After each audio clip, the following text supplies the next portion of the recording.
Benny, bring me everyone. What do you mean, everyone? Everyone! I have come here to chew bubblegum and kick ass. Barry Manilow know that you raid his wardrobe? Let me explain something to you. I am not Mr. Lebowski. You're Mr. Lebowski. I'm the dude. No one is to stone anyone until I blow this whistle. You can't fight in here. This is the war room. Surely you can't be serious. I am serious. And don't call me Shirley. Lord, you can imagine where it goes from here. Welcome back to the Zedos Game podcast. My name is Joseph Buchanan, and joining us in this 66th episode is as Chris Hewitt says, a person of such lethal cunning, Amrita. That's me! Yes. Lethal cunning, I love that. You can thank Chris Hewitt for that. Thanks, Chris. And we also have Sacha Allari joining us as usual. How are you, Sach? Don't know. Who's Sach? First of all, we'd like to. If we've just we're having a big summer here, and our weather's been, I don't know, confusing. I think confused is the word. Yeah, at best. I mean, you live in England, Joe. Yesterday was warm but cloudy. Today is cloudy and warm and sunny and warm. Yeah, it's really weird. It's playing real weird mind games with me. I'm sweating right now, but it doesn't look like that outside. So this has been a summer of discontent, so to speak. I agree with that. Very interesting summer. How have you been, Amrita? How have you been there? I've been really good. I was in Kenya like this time last month. Yeah. So I've had some good times away. What did you learn from Kenya? Oh my gosh, I got to visit. I foster elephants out there, like what? Baby elephants, yeah. You always surprise me with the stuff that you do. Every time I meet you, I did this. Freaking hell, man! This woman doesn't stop. This trip was random though. My mum basically won free tickets to anywhere in Africa. Oh yeah. Yeah, like return tickets. Don't ask me how. And we thought, why not Kenya? We have family out there. Being Indian, we've got Indian family that we've never visited in Kenya. Right. And I foster elephants through the David Sheldrick Wildlife Trust. Oh wow. So I was really, really keen to go and visit my little Elfie. So yeah, we took a trip, but unfortunately my elephant is on the path to rehabilitation, out into the wild again. Oh, so right. I didn't get to meet her, but I got to meet all the other orphans, and I'm now gonna foster another one. Okay, that's awesome. Yeah. So, is there a lot of poaching that happens? A lot. Right. Okay. Yeah, my gosh, it's quite horrific actually. The kind of the dangers that they go through just for stupid things like to get ivory and stuff like that. Yeah. Which is, I mean, you can fake all of these things now. Why do you have to actually go and injure an animal to get it? Yeah. So yeah, it's quite heartbreaking. But the work that trust do is phenomenal. And they even, I mean, I looked into it like a couple of years ago to go and volunteer out there because that would literally be a dream. And they told me quite clearly that we don't hire anyone that is not a local Kenyan because the minimum sort of period that we want you to be there for the elephants is 10 years. 10 years? Yeah, because they bond like crazy. And if they bond with you and you leave them, that's another heartbreak they have to deal with. Oh, right, yeah. I heard elephants are quite... Yeah, they're so cute. Oh my gosh. I lost my heart there, basically. Oh, wow. Well, yeah. That sounds like a whole podcast on its own, just telling that story. But yeah, just you're doing better things than I am at the moment with your... Try. I mean, I just didn't... I mean, I just do graphics and stuff. So it's not... I'm not really changing the world, so to speak. I don't know that I'm changing the world. I just really like it. You're doing more than me. So that's a distinction all the same. Thank you, Joe.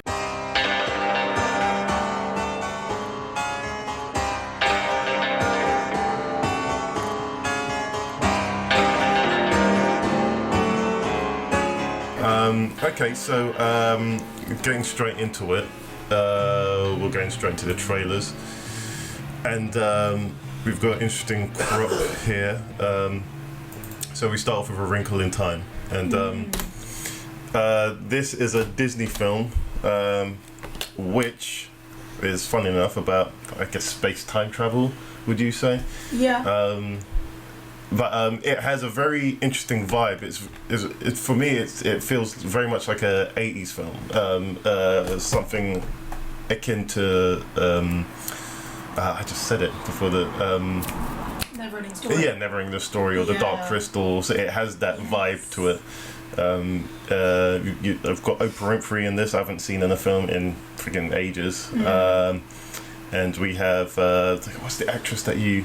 Mindy Kaling. Yeah, the one that was in the Mindy Project. Actresses in the Mindy Project, and we have Chris Pine. And there's another actress that I recognise there. Reese Witherspoon. Reese Witherspoon, yeah.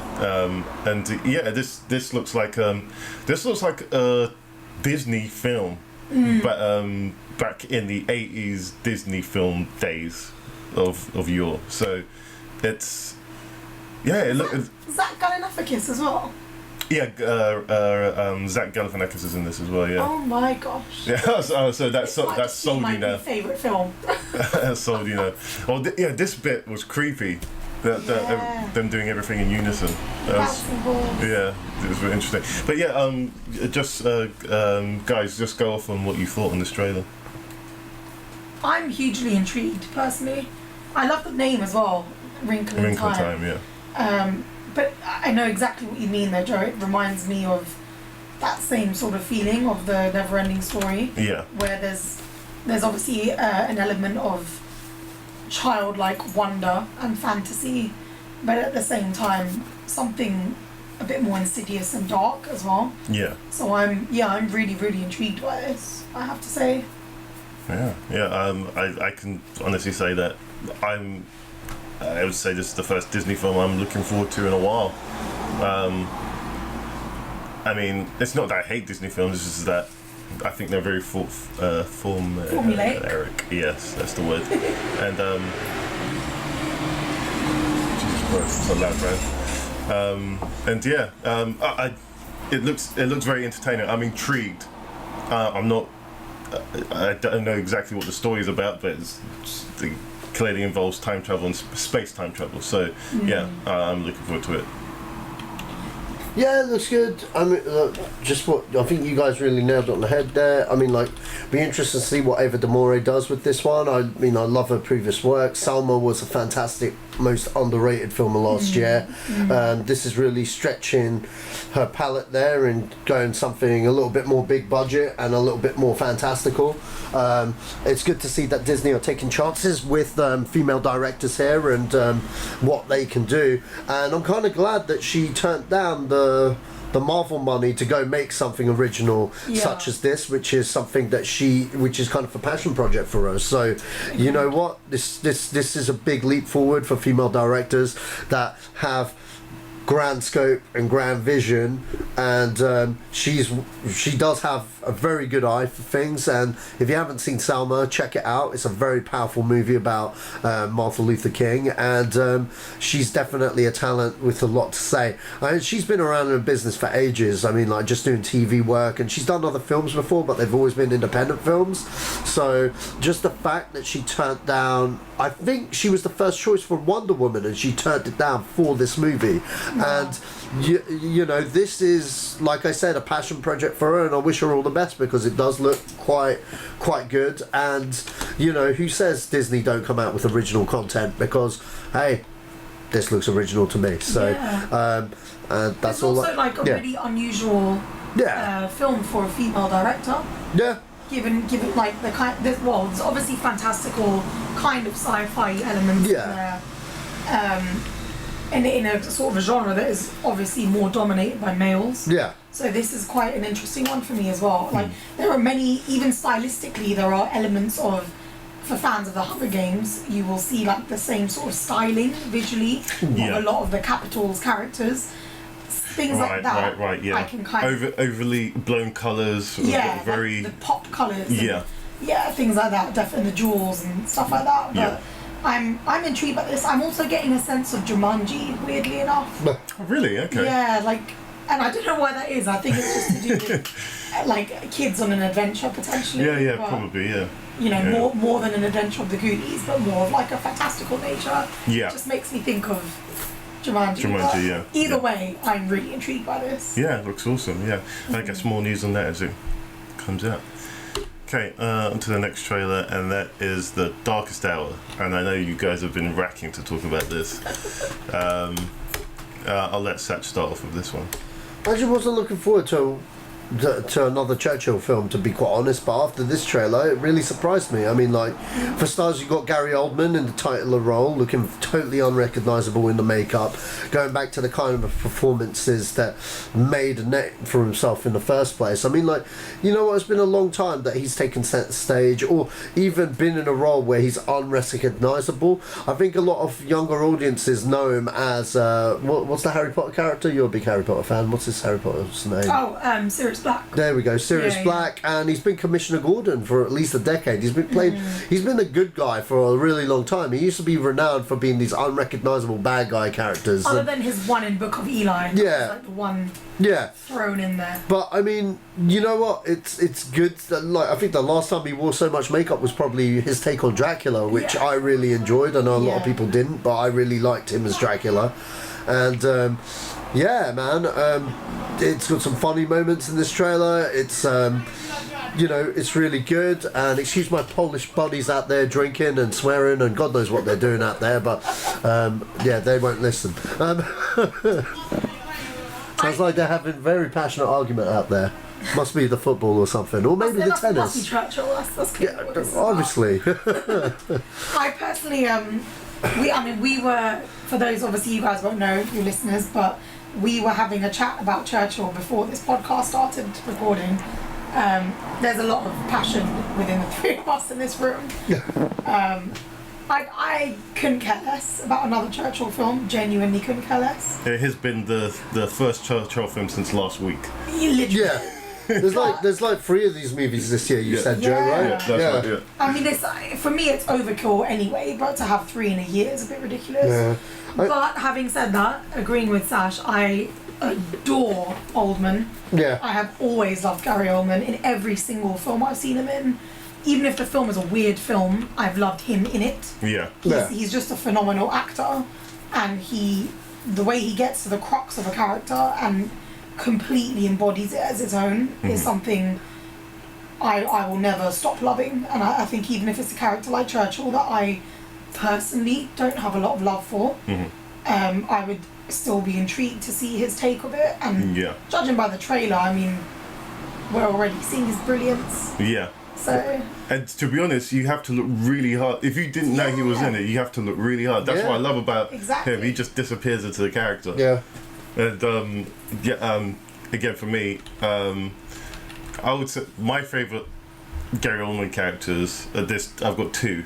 And one of them is his character in Leon, and I can't remember the guy's name. Oh yeah. And his character in The Fifth Element, which I thought it was just so flamboyantly evil. Yeah, I like that Gary Oldman as well, the Fifth Element one. But my favourite of all time Gary Oldman performances is Drexel from True Romance, because that is the epitome of him being unrecognisable and not knowing who the hell that is. If you know what I mean, like if you weren't told it was Gary Oldman, you'd be like, what the fuck? And what I love about him in True Romance, he's only in it for like less than 5 minutes. That whole scene is stolen. You know what I mean? Scene still, right there. You know what? In fact, that's an underrated movie in general, because you know what? That has so many people in that film, and everyone steals the show at one point. Everyone's given their moment. Like Brad Pitt is barely in it, but scene steals it every time he's on there. Same with Christopher Walken. One scene, everyone remembers that scene with him. But anyway, Gary Oldman, like that's his best. For me, that's his best. That's him at like the very best. And like, seeing him here, like really gets me excited. Joe Wright, I think, is directing this. Yes. He's a talented director. I mean, he did Hannah. He did Pride and Prejudice. What's that one where he did a film? I can't remember what it's called, but I don't know why I never saw it, but the trailer looked very interesting because the cinematography was inspired by actual paintings of the 19th and 18th century, and it actually Anna Karenina. That's the one. Oh yeah, and each yeah. frame just looked like an old beautiful. Yeah, it was really beautifully shot.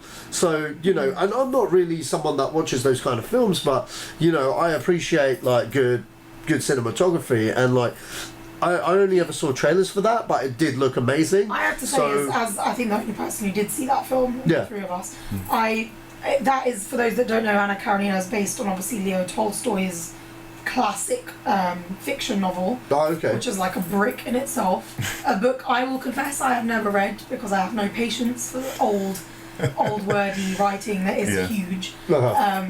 And I'm really not a fan of Keira Knightley, so I did not want to see that film. Wow, another Keira Knightley here. Really don't like Keira Knightley. But I can't say a lot of bad stuff about that film. I begrudgingly saw it, and I begrudgingly really liked it. And his direction of it was brilliant as well. Like obviously the theme that's in there of like adultery and Russian socialism and betrayal and this and that. Like, there's a lot of stuff in there that I wouldn't normally care for, but it was really well done. And all of them in it were good. She was good in it, even as much as I don't like her. Jude Law was really good in it, and what's his name? Who am I thinking of? Aaron Taylor Johnson Wood. Okay, wow. That dude, he's a good actor. He is always a good actor, I have to say. I met him once. I didn't like what I had to see from him in person, but he's actually a really good actor. And would you say he's quite arrogant? No. It was nothing like that. He's let's just say he sniffs a lot. I see. A lot. I see. And at the time I saw him, his wife was heavily pregnant, and he was doing it around her then too. So I can't say I respect someone that does that a lot. But wow, we got the skinny and Aaron Taylor Johnson. Yeah, but he is a great, phenomenal actor, I've got to say. And obviously going from like Nowhere Boy, playing Lennon, killing it. Like, that's another iconic character person to play. I liked him in Nocturnal Animals. Yeah, he was good in that. He was. I didn't even know it was him at first. Yeah, like, you know what? That was one of my favourite films of last year. I fucking love that film. It's like really underrated. I know Joe didn't feel the same way as me when watching it, but I just really liked the way it was filmed, the way it was done, the way the story was told. It was phenomenal. But that was a really intriguing film. Yeah. But I have to say, if he wasn't in it, I can't say I would have really stuck it out. I would say really. You know in that movie who I really liked, who I felt stole the show. I was just about to say it. I thought, I forget the actor's name. General Zod's. What's his name? That guy from. Oh God, I've forgotten his name now. The guy that plays Zod in Man of Steel. He's in Broadwalk Empire. I know who you're talking about. You know who I'm on about. I do, yeah. I was so like. He was just so funny, man. I think I was just. That film was, let's just say in one word, it was a deep film. It was a very deep film. Whichever way you interpret it, it was a deep film. And I think if Aaron Taylor Johnson wasn't in there as like a live wire sort of character, it could have very easily turned into a bit of a slumber fest, I think. Ooh. For me, anyway. Oh, okay. But yeah, that was a bit of a massive digression there. Yeah, I was just going to say, bring it back round. That was Churchill. Okay, so on to the next trailer, which was The Dark Tower. Yeah. Michael Shannon, that's his name. Michael Shannon. So The Dark Tower is based on a Stephen King novel or big series of novels, which people thought couldn't be done, which they are doing. I'm not sure, from a lot of people that I've talked to about these trailers that have come out, the people that are fans of this, they don't seem particularly impressed. To me, it looks like they've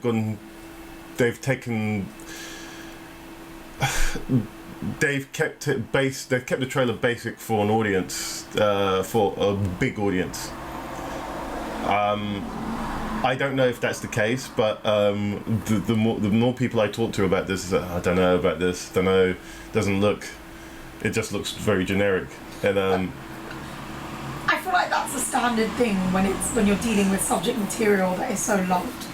I haven't read the books in this series, but I know from my book selling days in Waterstones how much fans love these books. Yeah. Like it is blatantly obvious. Yeah.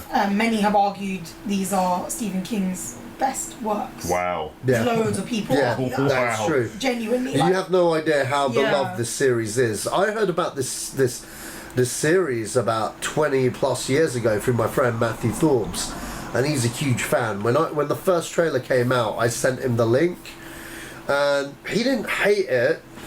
He was intrigued by the casting decisions and how it would play out, because he's not the kind of guy that will be like, oh my god, they shouldn't do that. But I think he's reserving judgment for when he actually goes and watches the movie. Yeah. So, he's playing it like, well, I've said a lot of bullshit about superheroes that you like, Sash, but, this time it's my turn to, so he's reserving judgment. But, and that's fair enough, I get it. If it's a beloved property, I'd be the same. That's why I haven't seen season 1 of Preacher yet, because I love the Preacher series. And That's an awesome show. And a lot of people have told me that like the first season is before the books even begin. So I'm going to wait till season 2's done with, and then I'm going to talk to certain heads that love that comic book as much as I do. Why don't you just watch it? No, because it'll just beguile everything that he's talking about. Just watch it. Well, no, because have your own opinion on it, man. No, just because watch it's it. kind of like Transformers for you, Joe. When you watched Transformers the first one, you loved it, but you knew that story had to go a certain way. You're stopping yourself from watching something that you can watch now. Which is what I don't understand. Look, I want to see whether it's worth me investing my time into something I love.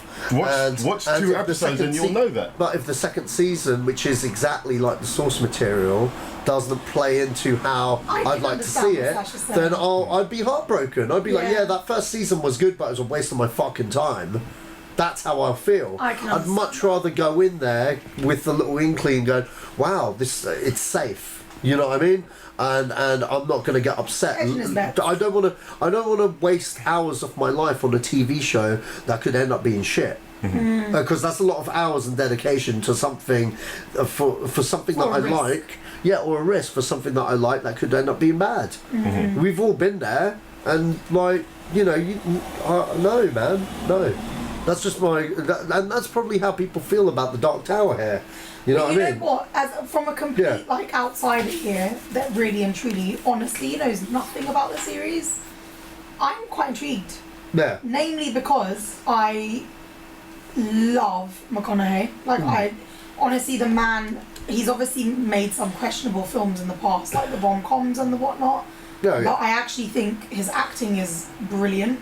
Oh yeah, definitely. I mean, like he's proven his worth. He's self-admitted. He's self-admitted it that he did the rom-coms for the money. Yeah, exactly. Quite literally. And I got to say this though, he's now at a point in his career where he can do anything he motherfucking likes. Yeah. And since he did the Lincoln Lawyer, he's been on nothing but fire. Yeah. You know what I mean? Like I love that film. Oh man, that's such a good film. Great book as well. That is a really good book. What else did he do? Not Joe. Joe's the Nick Cage one.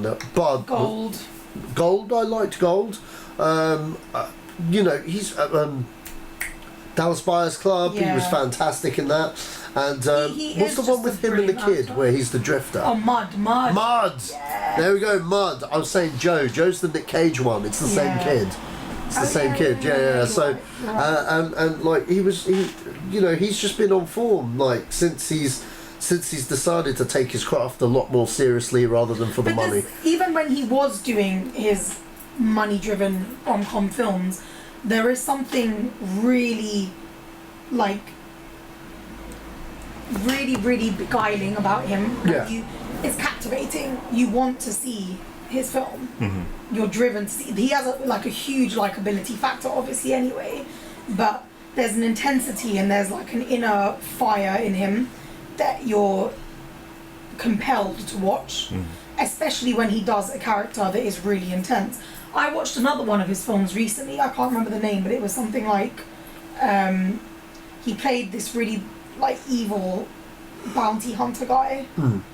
Killer Joe, maybe that's the one.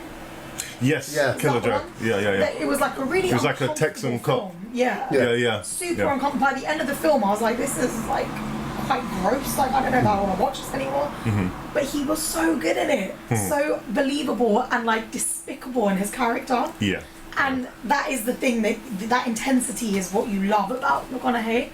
And likewise, Idris Elba, who is, well, I mean, I was going to say quickly becoming one of my favourites, but I think he's been one of my favourites for a while. I can't see myself not being interested in this. Yeah. Man, I've liked Idris ever since Luther days, Exactly. man. He's just been, he's been a British G for a while. Yeah, he has, loves Idris. I mean, I first saw this guy when everyone caught up with it recently, but The Wire? The Wire. Yeah, The Wire. Yeah. When it came on BBC Two, I thought, oh, okay. I didn't think anything of who he was, and then he started popping up more and more and more, and then he's had a very interesting progression in the Hollywood food system. It's like he was there, but you didn't really know who he was, and then he started to just he's there now. He's just all of a sudden he's there. He's a movie star, and he did that in a very stealthy manner. Yeah. And it's I mean, even that show Luther, which I've always said he should concentrate on that more than being James Bond. He's not trying to be James Bond, but I know other people were saying that he should. I think Luther would make a fantastic movie. Yeah. Yeah. They did, and all they have to do is just him on a case. But I mean, they're filming another series this year, so we're not going to be out of that story anytime soon. But if they ever do decide to do that, I know loads of people that will watch Luther. Yeah, definitely. So I think, to be honest, the common thread between the two of these guys is that they are undeniably cool. Yeah. There's just no other way to put it. They have a lot of charisma. And what a team up! You know, you've got two of the most contemporary actors that are on the best, at the top of their game as both protagonists and antagonists here. It's like a boxing match. I want to see it. Exactly. So That's for that alone. So yeah. Yeah. Okay, so on from that to killing Hasselhoff.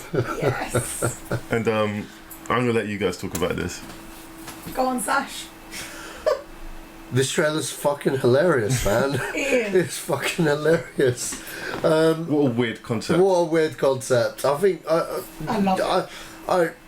Yeah, I'm sold, man. I'm sold. Mind you, I know you're not the biggest David Hasselhoff fan, but Yeah, I do. I'm a huge David Hasselhoff fan. Okay, I grew up on Knight Rider and Baywatch equally, so he was always kind of like a staple in my household, really. He wasn't like, I grew up with Knight Rider too, so I feel the love for him as a character. Yeah. My only qualm is though, even though he has totally accepted the parody of himself, I kind of hope one day he actually gets a movie role where he gets to show why he's awesome again. You know what I mean? Rather than just be a self-parody.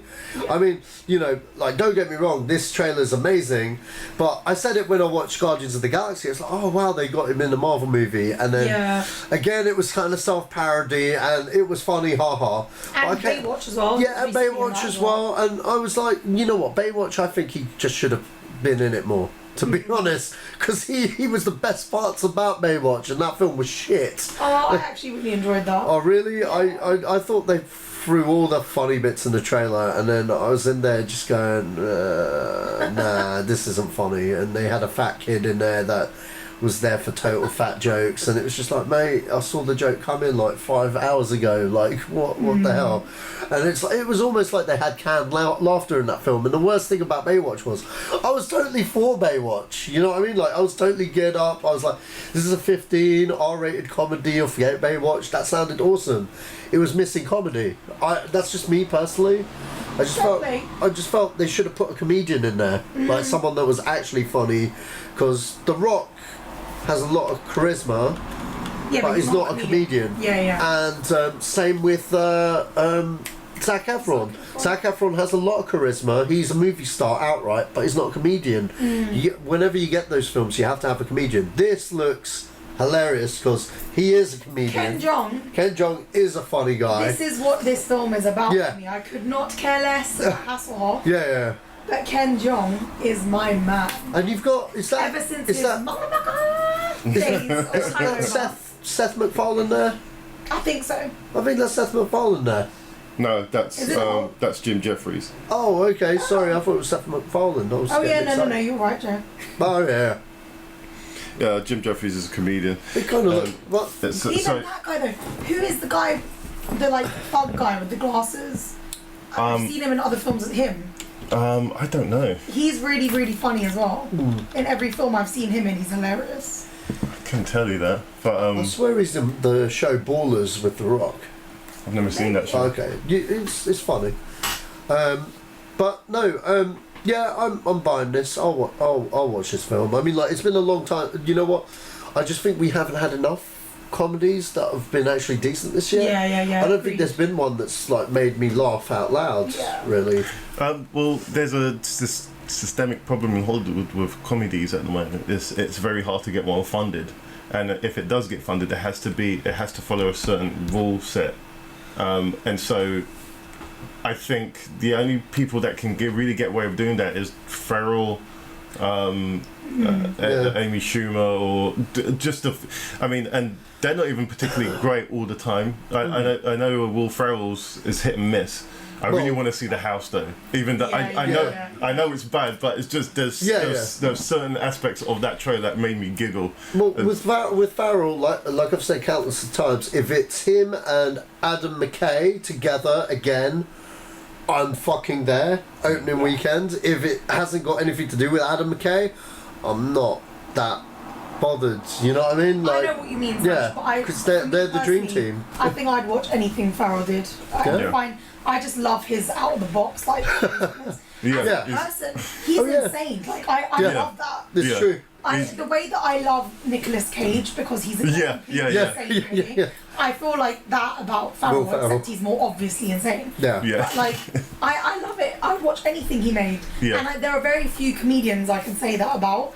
And Ken Jeong again is one of them. Yeah. Community, I loved him in that. Oh yeah, Community. I loved him in all the Hangover films, obviously. Like the man can just do no wrong for me. Yeah. For a guy that legitimately like trained as a GP and actually was a GP for a number of years. And screw this, I'm gonna be a comedian. Yeah, just stumbled into comedy. He is hilarious. Yeah. I mean that's it tells you, man. Sometimes your calling in life isn't your calling in life. It's actually I'm going to go over here and do this thing. Different thing. Yeah, but I mean, this just for the premise itself, it's so ridiculous that it's got to be good. Yeah. And I hope it is. In terms of Hasselhoff coming back to being Hasselhoff, I don't think that's ever going to happen because he's a product of his time. It's like they tried to reinvent Knight Rider for this time. It didn't work purely because there's a lot of reasons why that didn't work. Well, the car's been outdated by my smartphone. That's not even that. One of the reasons. It's not. No, that's not even the case. Imagine, you know what? Dude, that's not even the case. It's not. It's not about the car. I think they should have gone somewhere else with it. That's what they should do with the fucking movie. They should make it about Kit and how he fits in this world against technology like smartphones and iPhones and shit. True. You and I have lost that chance. Yeah. There's the concept for Knight Rider.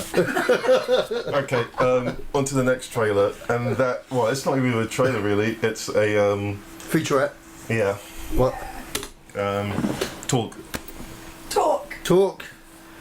What's there to say? Let's hear your thoughts, man. I'm not bothered. What do you guys think about it? Well, I like this, and again, we haven't said what the featurette is. Oh, it's a featurette for Star Wars Episode 8. It's cool. That's it. That's all I've got to say about it. I think you guys have more to say about it than me. I don't have an awful lot because I feel like I can't really legitimately have an argument with Star Wars. Oh, because you haven't seen Episode 7 yet. Yeah, like there's a lot I haven't seen or caught up with on Star Wars, so I'm still, yes, I know, I'm like the latest person to the game here, but I'm intrigued just by this, and I like the Star Wars universe. Like I am a fan. I'm just not well versed in it at the moment. But I like this. I'm intrigued. I like everything they're showing me here, and it's fun. Like, I know that this is something when I eventually get round to it, I'm gonna thoroughly enjoy. So yeah, I'm down for any sort of Star Wars stuff. It's always a fun ride for me, I think. Yeah. I mean, seeing Laura Dern and Benicio del Toro was a very.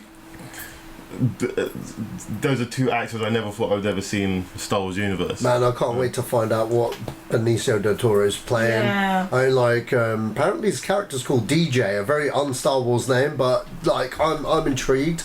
Looks like we're getting like a lot of glimpses of the new planets and stuff that we're getting to see in this film. Let's just have that effect. New planets. New planets. There's a casino planet. That casino planet looks nuts because it's got loads of little fucking aliens that aren't CGI that look awesome. I want to adopt one. Yeah. Especially that little penguin little thing as well. I don't know what the hell that is, but I want the toy of that tomorrow. And like that, look at that. That's a full-scale Millennium Falcon. That's not CGI. It's fucking real. It's amazing. But that's the thing, though. That's the thing about all these featurettes that they bring out every year for these new films. It's just more or less saying, look, we're here. It's all real. It's all practical. It's not just CGI, which is something a lot of people had a problem with the prequel films. But I think it's more of a hammer to the face, as you will, going, look, motherfuckers, it's not what you think it is. It's going back to basics. I love it's become such a staple. Like the Rogue One was fantastic, and the Force Awakens one, was amazing. This one, I'm not gonna lie, I cried. Every time I watch it, I cried because like Carrie Fisher at the end brings a tear to my eyes, man. It's just like, and there's so much. What I do love about these featurettes is that the cast are legitimately being legit. They're having fun. They're like, they're like a family. It's become such a thing. It's them actually showing, look, it's now a thing where the fans are actually now in charge. Because despite what people think about, not a good thing. Despite what people think of like Force Awakens or Rogue One, those guys were fans of the source material, and I know a lot of people don't agree with me. I know some Star Wars fans are like, oh, but blah blah blah. I'm like, look, okay, like I'm on board.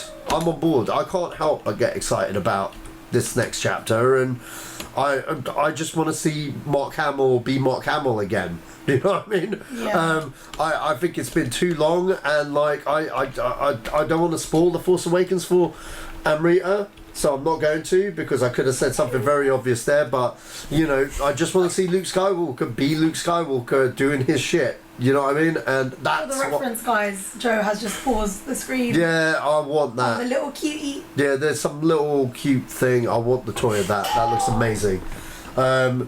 But yeah. Just asking to be picked up, really. Yeah. But I mean, like, yeah, it just looks great, man. I can't wait to see more of this. I'm more, you know what? I was more excited about this than the trailer we got a few months ago. I was much more excited about this than the trailer we got a few months ago. Mainly because we see shit. Do you know what I mean? But you know what? You know what? Come Comic-Con, maybe they'll show some Han Solo, and yeah, we'll have to see.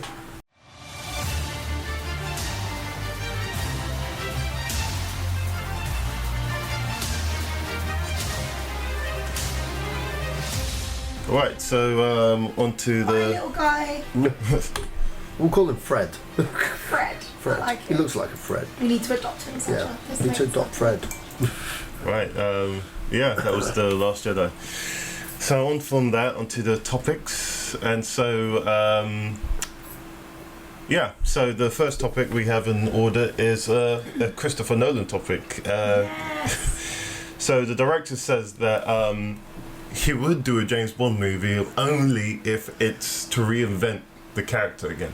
But this to me says that he's either been asked or he's been probed at some point, because this is quite a direct statement saying that he would only do it, meaning that he has the opportunity to. So he clearly doesn't want to do it for now. Yeah. I know Sach has always said that would be an awesome film. What do you make of this comment that he's made? Yeah, Sach, you lead with this first.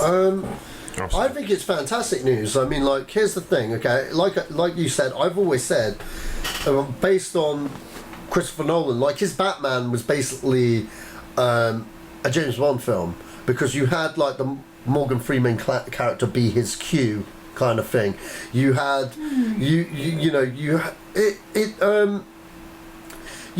even like Inception, that skiing bit at the end of there was inspired by a lot of the James Bond films of the old era. You know what I mean? And he's clearly a James Bond fan, and he's even said on multiple occasions when people have asked him, "Are you inspired by James Bond?" I remember them asking this when he made Batman Begins, and he said that would be his dream, to make a James Bond movie.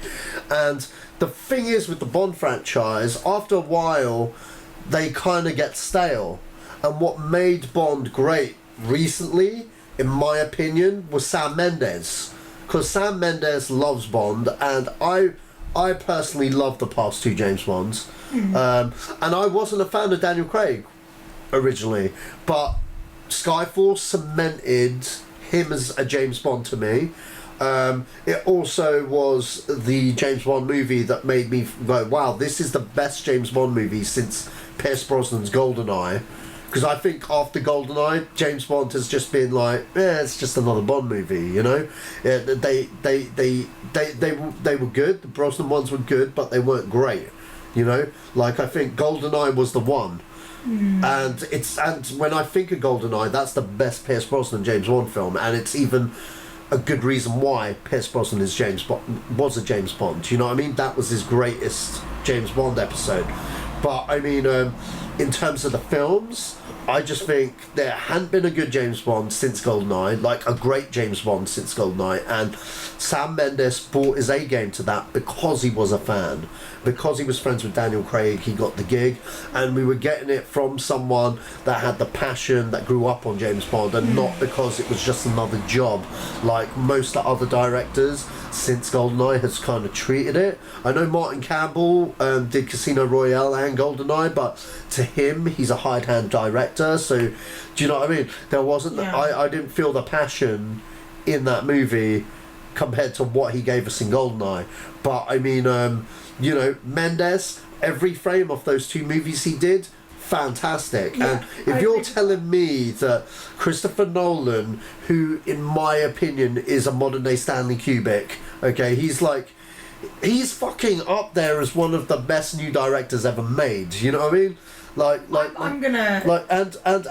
he wants to do a James Bond, they're crazy not to let him. And if he wants to reinvent it, maybe that's what the franchise needs. You know what I mean? I'm not saying reboot it, but you know, if he can take Bond to another direction to make the franchise fresh and interesting again, they should do this.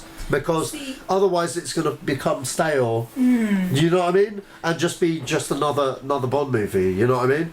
And to be quite honest, his film style and the way he deals with movies is fresh and new. Take the Batman trilogy he did, the Dark Knight trilogy, okay? The first film was a traditional Batman kind of, superhero film, and a very good one of the best superhero movies ever made in my opinion.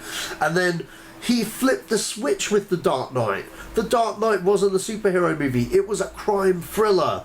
You know what I mean? And maybe that's what Bond needs to be, because Bond has always been like a spy espionage thriller. Could you imagine if fucking Christopher Nolan did a spy espionage thriller with James Bond? Who's not excited about that? You'd be crazy. I think, my kind of feelings on all of this is that Christopher Nolan, as you touched upon earlier, is a genius. To me, I'm pretty sure I could say confidently he's my favourite director. Yeah. I absolutely love Nolan.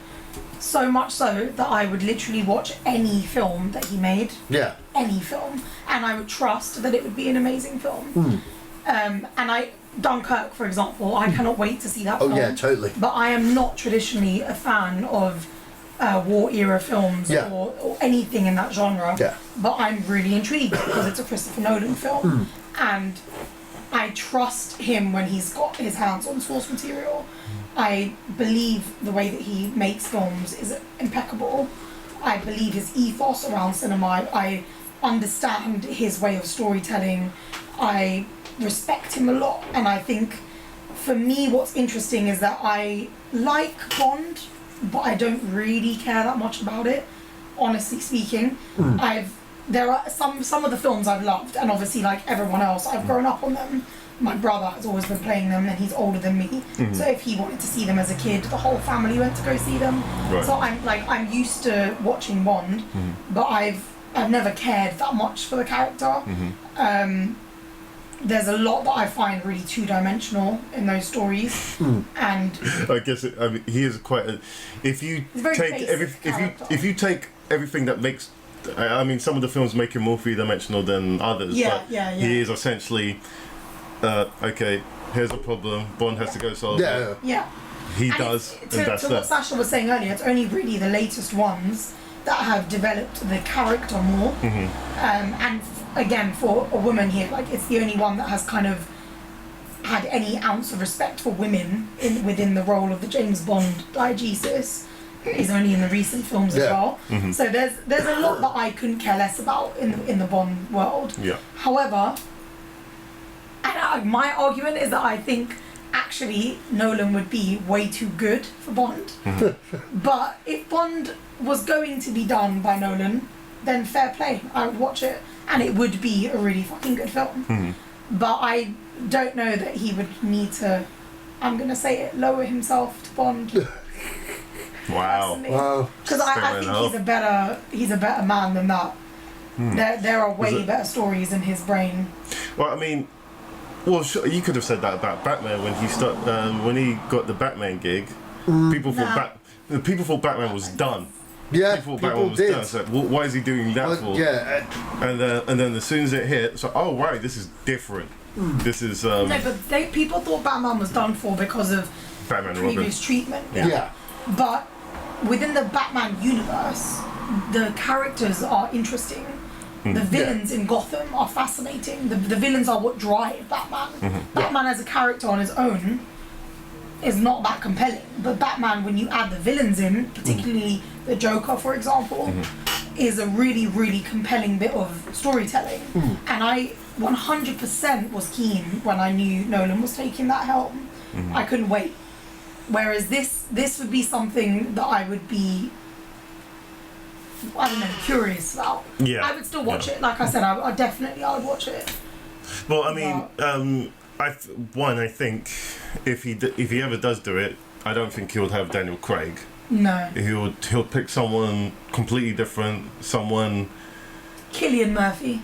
I know he works with him all the time, but do you know, I wouldn't put it past him. He'd actually be a good Bond as well. I think he would play around with the concepts of who you think Bond is. And I wouldn't put it past him. I think the opposite. I think if Nolan came on board for a James Bond, Craig would stay. I don't think so. Just to work with Christopher Nolan. Craig might stay. Craig might stay. But I don't know that Nolan would want him to. I think Craig would. I think Nolan would change everything. Change him out. He would change where the MI6 headquarters is. He would change everything. This is not a director that would ever take the helm of something pre-existing. But I think he would change it all. I think, but that's not. Yeah. See, But that's the thing, if he's having conversations with them, he'd have to play ball because they've created a universe now. He'd have to create a story within. You'd have to. Evidently, this is where his quote has come from. That's why he's saying only if I could read it. So this potentially, for all we know, that conversation has already happened. And he has said, because I can't reinvent it. He has said he has had a few meetings with them. Over the years, kind of thing. So, you know what? It's good to know that Barbara Broccoli is having meetings with talented directors such as Christopher Nolan, because I thought she wasn't. To be quite honest, I honestly thought she wasn't, and to be quite honest, you know what? Yeah, I respect what they've done, with the character since Chubby died, like in since '98. I think that's when he died, and she's kept the family legacy alive by like keeping the franchise going. I mean, it was her decision to reboot it. It was her decision, and I think Bond's always been in good hands for what the fans want. Yeah. You know what I mean? To a degree. I agree with that. I definitely agree with that. They've modernised it to, you know what I mean, to reflect the times now. And I think when they did hit the reboot switch, it was the right, I know why they did it. It was, it was more about the rights to certain things being under one roof. You know what I mean? And, there's a lot going on with Bond at the moment. There's still that up and down. Will he be on board for another one? No, he's signed on. Has he 100? Because I haven't read that by either on. The Hollywood Reporter or Variety yet. He's signed on. The only people that said that was the Daily Mirror, and I don't really trust them. So I don't read the Daily Mirror. Neither do I. But when you check the sources back to stuff, that's where it goes back to. It's on this website. Yeah. So they're usually pretty good with their sources. Yeah. So I don't bother to check back. We'll have to see. I mean, like if he is back, then cool. Because I just want him for the consistency.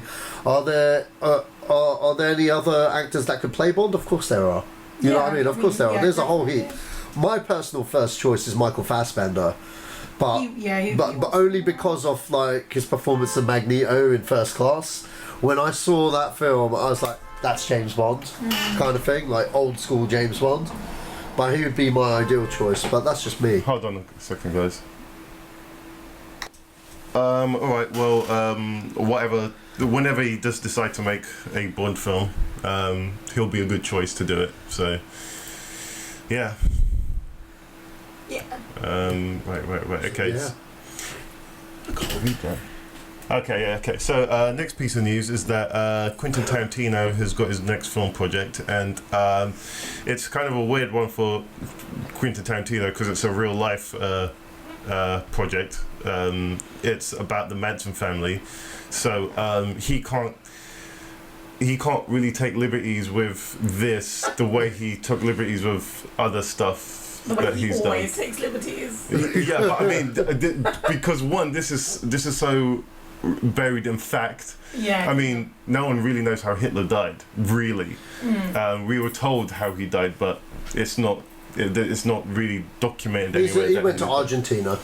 Yeah, that's what. Again, a lot of people say that. A lot of people say that he's still alive or he's still somewhere or whatever. But he's chilling with Osama. The fact that I don't want to spoil the ending of Inglourious Bastards, but he takes liberties with that film. Massively. A little bit, just a little bit. Hold on. And so in this film, this is about the Manson family. So that's, I mean, Charles Manson's still alive, so he can't do any. All he can do is tell facts of that story. He can take liberties with some of the conversations that happen, but that's all he can do.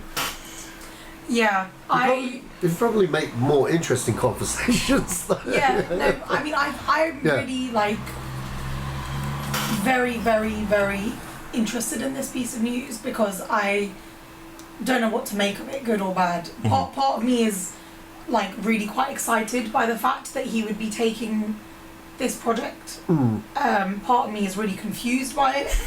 Part of me thinks, Tarantino, what's going on with you, mate? Like, you've had a midlife crisis or something. I don't know what to think, but I'm also excited at the same time. So I don't know, but I'm very, very, very intrigued. I really am. Because this is the kind of real life kind of world that I suppose if he ever was going to deal in that sort of realm, this would be the perfect story for him to take. But I don't know.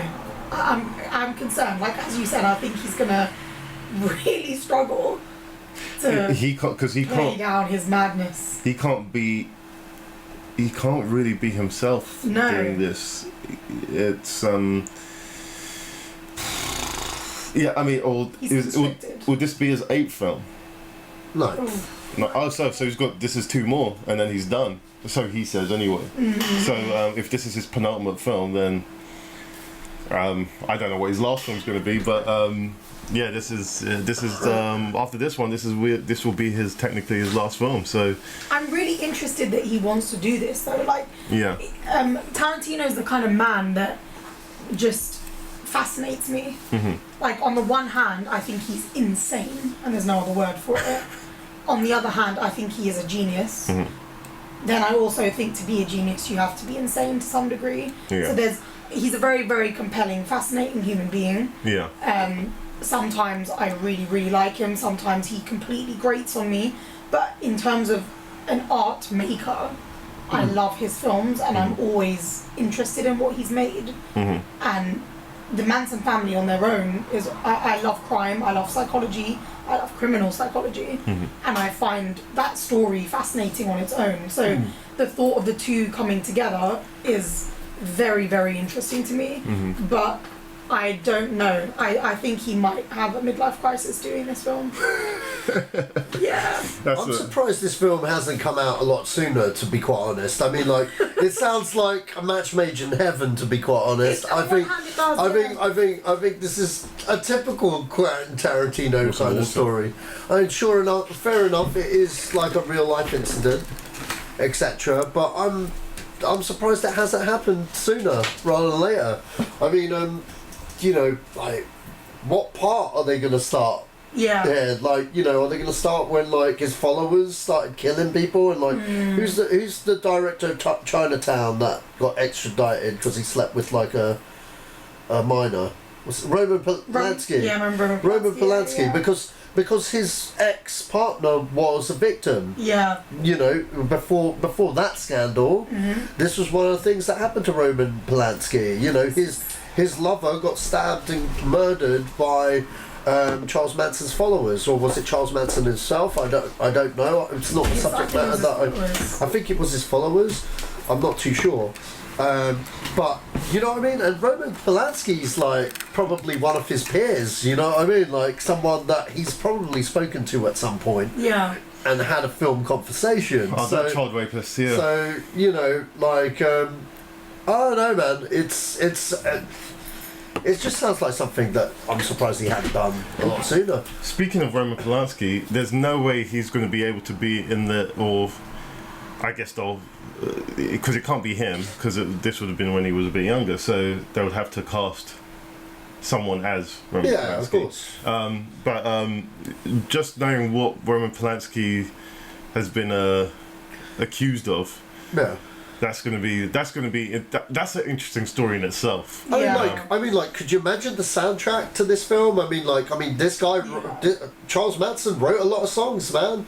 I mean, like, he could have been, you know, are they going to have, like, any Beach Boys tunes? Because I swear he used to, no, because he used to partner up with the drummer from the Beach Boys, I think, and, like, do you know what I mean?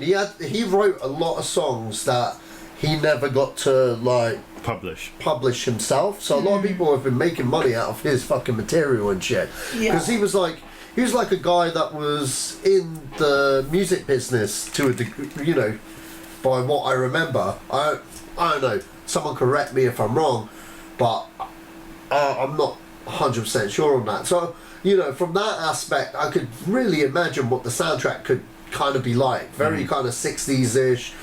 60s, early 70s-ish, very much like a Tarantino kind of thing, you know what I mean? Yeah. So, you know, I could imagine there being a whole thing on the music industry. I could imagine there being a whole thing about cinema and stuff, because this guy lived in Hollywood, LA, around the time when all of this shit was going down and stuff. And don't get me wrong, I think this will be brilliant. I actually think it will be a fascinating film. Yeah. And I think, like you said, he's right to be the director to do it, because it is a match made in heaven. It's just because it's a real life thing, and then you got to think about the victims about how and stuff. Far he's going to be able to rein himself in. Yeah. From going typical down his normal crazy route. I don't know. And like, if you heard it was a Martin Scorsese thing, you could believe that there'd be a realm of reality there, because his way of filming stuff is very documentary documentary kind of filmmaking. I don't know. I guess if Tarantino kept his same style with like different chapters and stuff at different stages in his life, maybe that'd be one way to go. But again, it's trying to not do the fantastical stuff and more of more the reality-based stuff, which isn't really something he's done. No, I was just literally, as you were talking, I was thinking that I don't think he's ever done something really. I mean, the closest you've probably got is Jackie Brown. But even still, that was a blaxploitation movie. But at the same time, it wasn't like OTT. But but also with Tarantino, like the thing that speaks about his films more than anything else is Tarantino's style. Yeah. That is what his films are known for. Yeah. And I don't think with a story like this, that is so like, you know, plastered all over modern day American psyches. Yeah. I don't think it's gonna be easy to merge the two, because the style is like Tarantino's ego, if you like. Yeah. And Manson had his own ego. Like it's a very, I don't know. It'll be really interesting to see how this marriage plays out. Yeah. But I'm definitely fascinated by it. It's due to the fact that Charles Manson's still alive. Yeah. And he'll probably love this. So, yeah, man. Yeah. Well, no, I don't know, man. Charles Manson's the kind of guy, if he doesn't like it, he'll probably try to kill him. So yeah, but I think for now, his ego's probably loving the fact. Oh yeah, that one he's of the still greatest directors alive is going to take his. And that he's probably still even relevant, you know. So I watched an interview with him, and he was like, "Hey, if I saw someone on the street that did me wrong, I'd stab him in the back, and I wouldn't even think about it." You know what I mean? He's still very much a psycho. So you know, like. Yeah, oh no. Hard to break that habit. Yeah.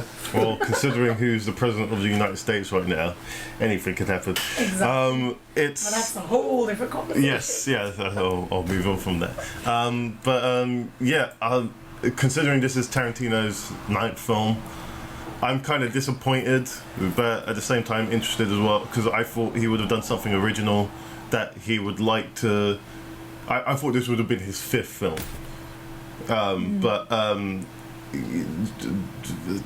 For this to be his penultimate film, where he doesn't really have much leeway to have an imagination to do what he wants, I am excited to a degree, but I thought, come on, man, do something. If this is in fact his penultimate film before he retires, then I would have liked to have seen something else. But because anyone can do a biopic, so but I mean, this is a Quentin Tarantino biopic, so it could be interesting nevertheless. But yeah, we'll see. Okay, so in other news, The Irishman is being prepped as we speak, and Joe Pesci has joined the cast. And I know Martin Scorsese's been talking about how he's going to be filming this, and because he wants to de-age all of the cast, and they're going to be all in these mocap suits. So just seeing Joe Pesci, what's his name? Robert De Niro, and just in mocap suits. I've seen him in a mocap suit. It was cool. It was that Stallone boxing film where they're playing. They go in for. Have you seen the grudge match? No. Well, there's a scene in there where they're making a boxing video game. And because they're both rivals, they hate each other. They've got to go in at separate times to do their mocap. Okay. And then De Niro overhears Stallone, and he comes out in a mocap suit, and he's like taunting him, going, "Come on, then, you fucking," you know what I mean? Like, what? And then they start fighting each other. Oh wow! Yeah, they're two old guys start fighting each other. It's hilarious, man. That film is actually my favourite film with Kevin Hart in. Oh yeah. Because it's actually him like being funny in a movie. I find Kevin Hart hilarious, but I don't think the films where he's been a leading man in has really done him justice. Okay. But Grudge Match, he was really good. He was the heart of the movie as well, and I really enjoyed Grudge Match. Except when they did CGI de-age Stallone, it looked like a video game. It's like they got First Blood Stallone and just put him in there, basically. No, I'm looking forward to this. This is a reunion movie, man. You got Scorsese, you got Keitel, you got De Niro, you got Pacino, and you've got Pesci. You've got like the 70s ultimate gangster movie here, you know? And like just the reunion of Pesci, De Niro, and Scorsese alone is good enough for me. I mean, like Pesci turned it down 50 times. 50 times. You know, and they just kept knocking at his door, man. I don't know what made him cave, but you know, I'm glad he did because it just sounds amazing. And the DH stuff, fair enough. You know, I mean, like it's gotten to a point where it is really good now. I agree with like Johnny Depp in Pirates of the Caribbean, the last one. Even though it wasn't that great a movie, I mean, like that looked flawless to me. That looked like 21 Jump Street and shit. And like, what was the other time they used it recently, which looked amazing? Oh, Robert Downey Jr. in I was going to say Iron Man, but it was Civil Captain War. America, yeah. Yeah, Captain America, Civil War, flawless. Yeah, that was flawless. And Michael Douglas in Ant-Man, that was really good. But you know what I mean? Yeah, it's not worked out in other films like Tron Legacy and you know, maybe Terminator Genisys. No, I saw no problem with when he was walking to the camera. It was fine. When he started to do some action, that's where it got ropey. I mean, like I felt it looked better in Salvation because they didn't use it as much, and most of it was another dude. You know what I mean? Like another. Because what they did with Salvation, you see, they got this other bodybuilder that had the same build as Arnold do all the stuff, and they got him to wear a Arnold mask, which was from Terminator 2. So it. Oh my lord! But the thing about that was the mask had the correct lighting from when they filmed it. So when they did CG to make it look more real, it looked kind of flawless. And the other thing is also how they shot that was.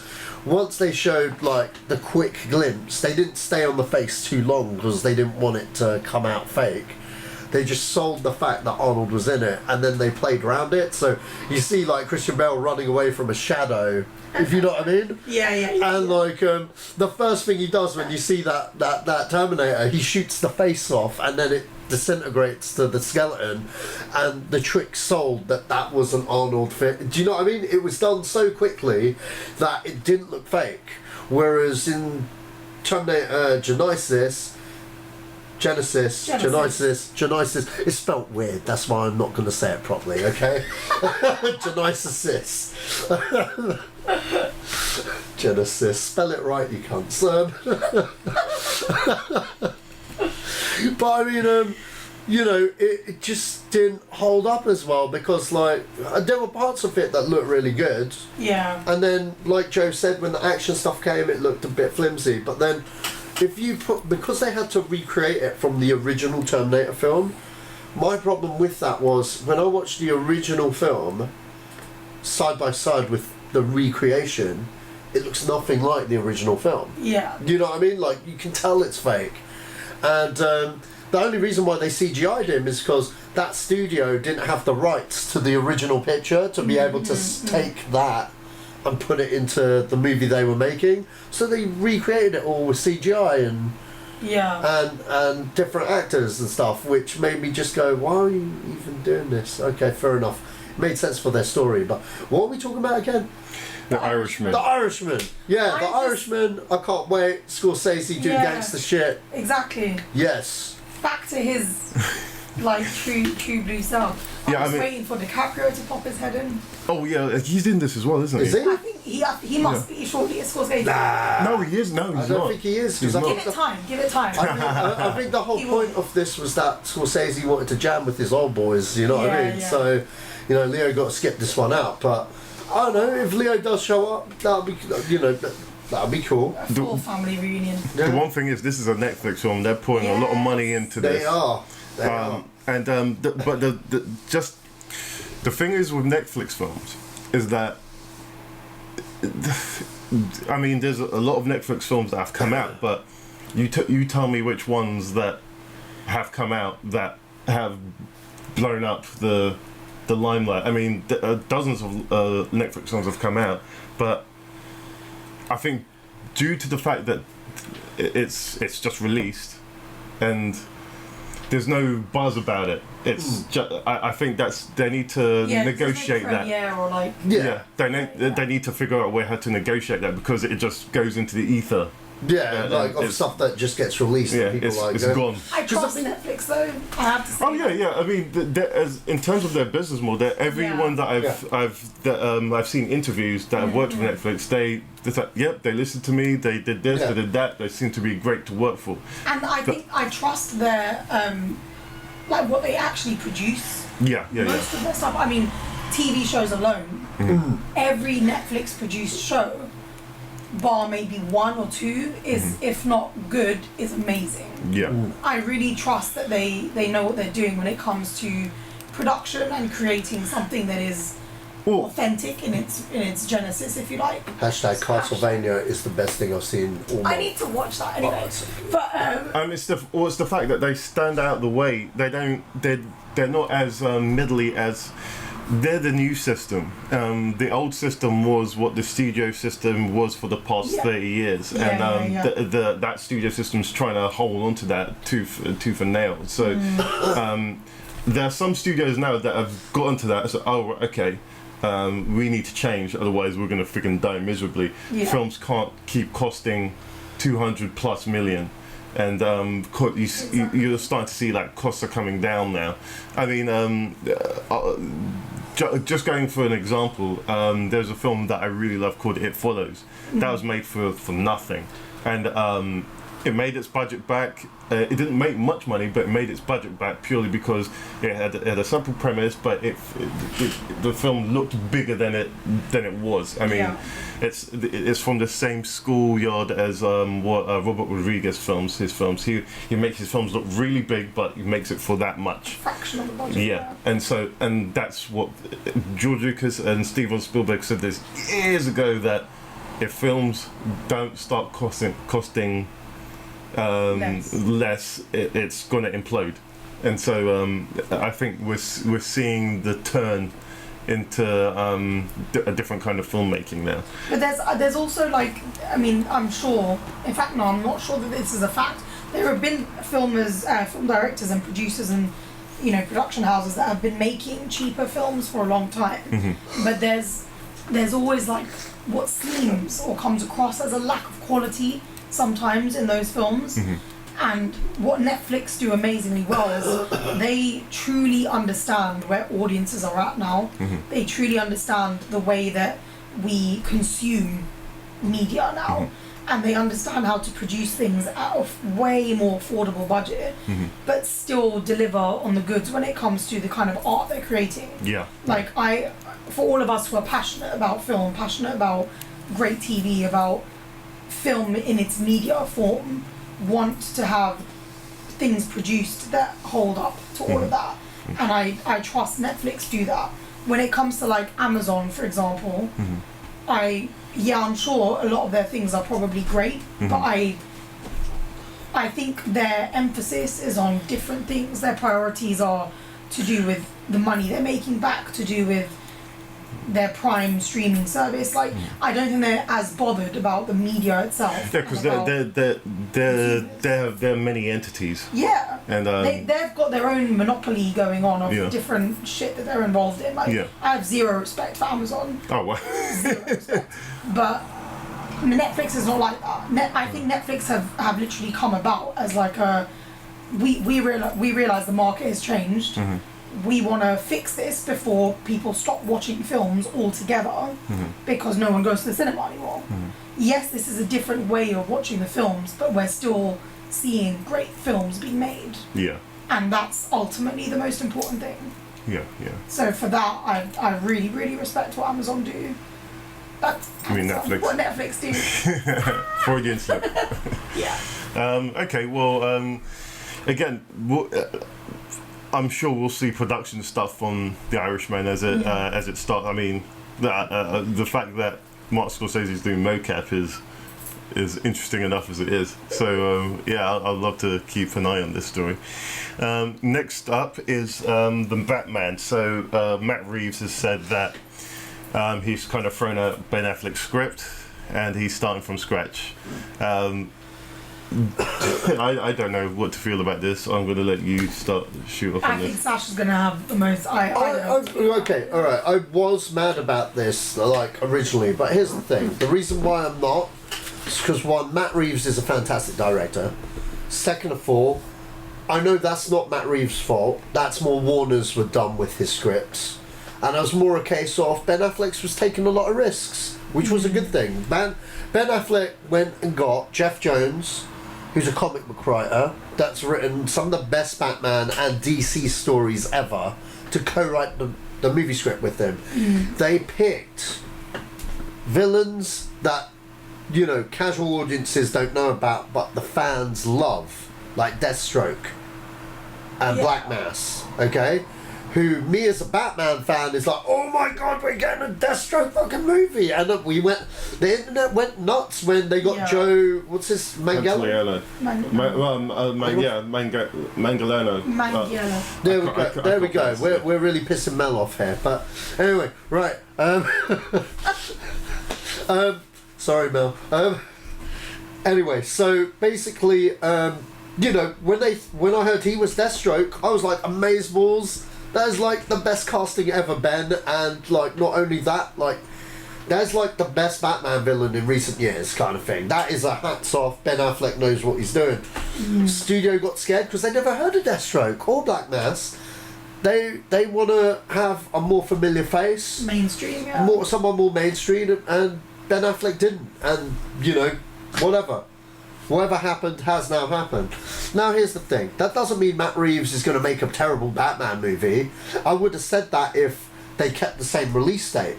Yeah. You know what I mean? But obviously they're using their brains there at the WB for a change. They postponed it a year. You know what I mean? A full year. So that he can work on the script and have something that'll appease everyone. And because they're starting from scratch and because it's Matt fucking Reeves. I just saw Planet Apes today and trust me, like, he's not a shit director, and by his own comments that he's been saying lately, I'm actually really excited about this. I just hope that Ben is excited as well, and you know, and stays as the Bat, to be quite honest, because I know his contract is up after this movie. But I wish him all the best, because they've taken a bad situation and turned it around. Hopefully we get a decent movie out of it, and if Wonder Woman is anything to say about the fact that they are listening, then I don't know what is, because Wonder Woman was fucking good. Yeah. You know, it's the first out of a nest of bad eggs. Yeah. And Batman's further down the line, meaning that he would have gauged on what works, what didn't work, how it should work, and yeah, presto. I'm really excited again.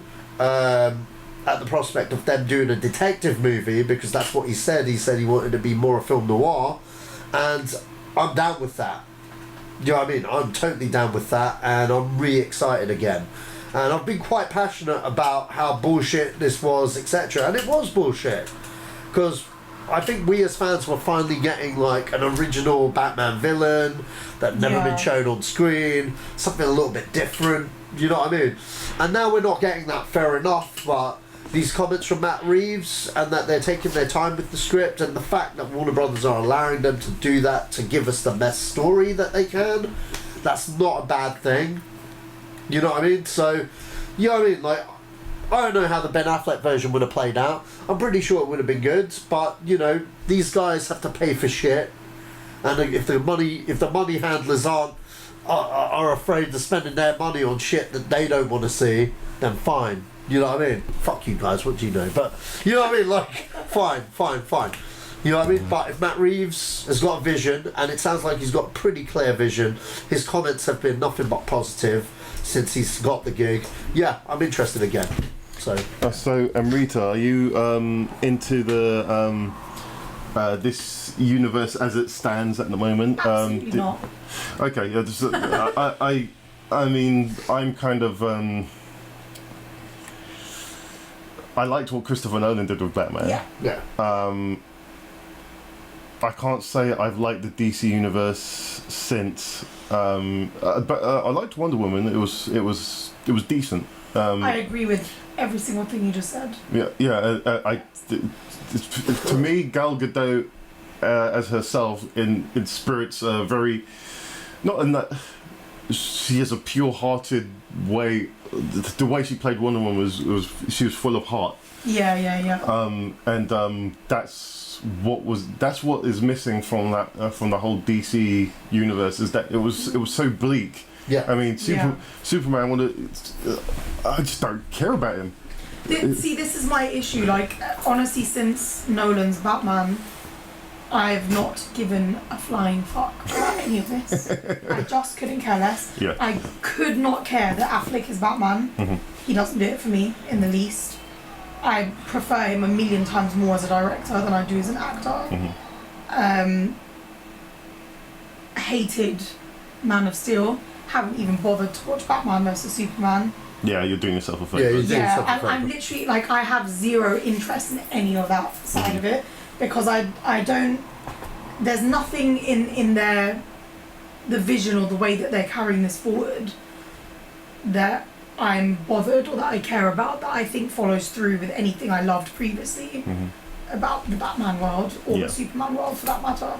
So I agree with you. I think Gal Gadot was the one light in all of it. Yeah, she's again, out of all of, I mean, what Ben Affleck did, in terms of what I liked, the only element that I liked from Batman vs Superman was Ben Affleck it showed Batman in terms of fighting, of what he was supposed. When he was a badass, he could take on multiple guys at any one moment, and they showed that. Thought, wow, that's impressive.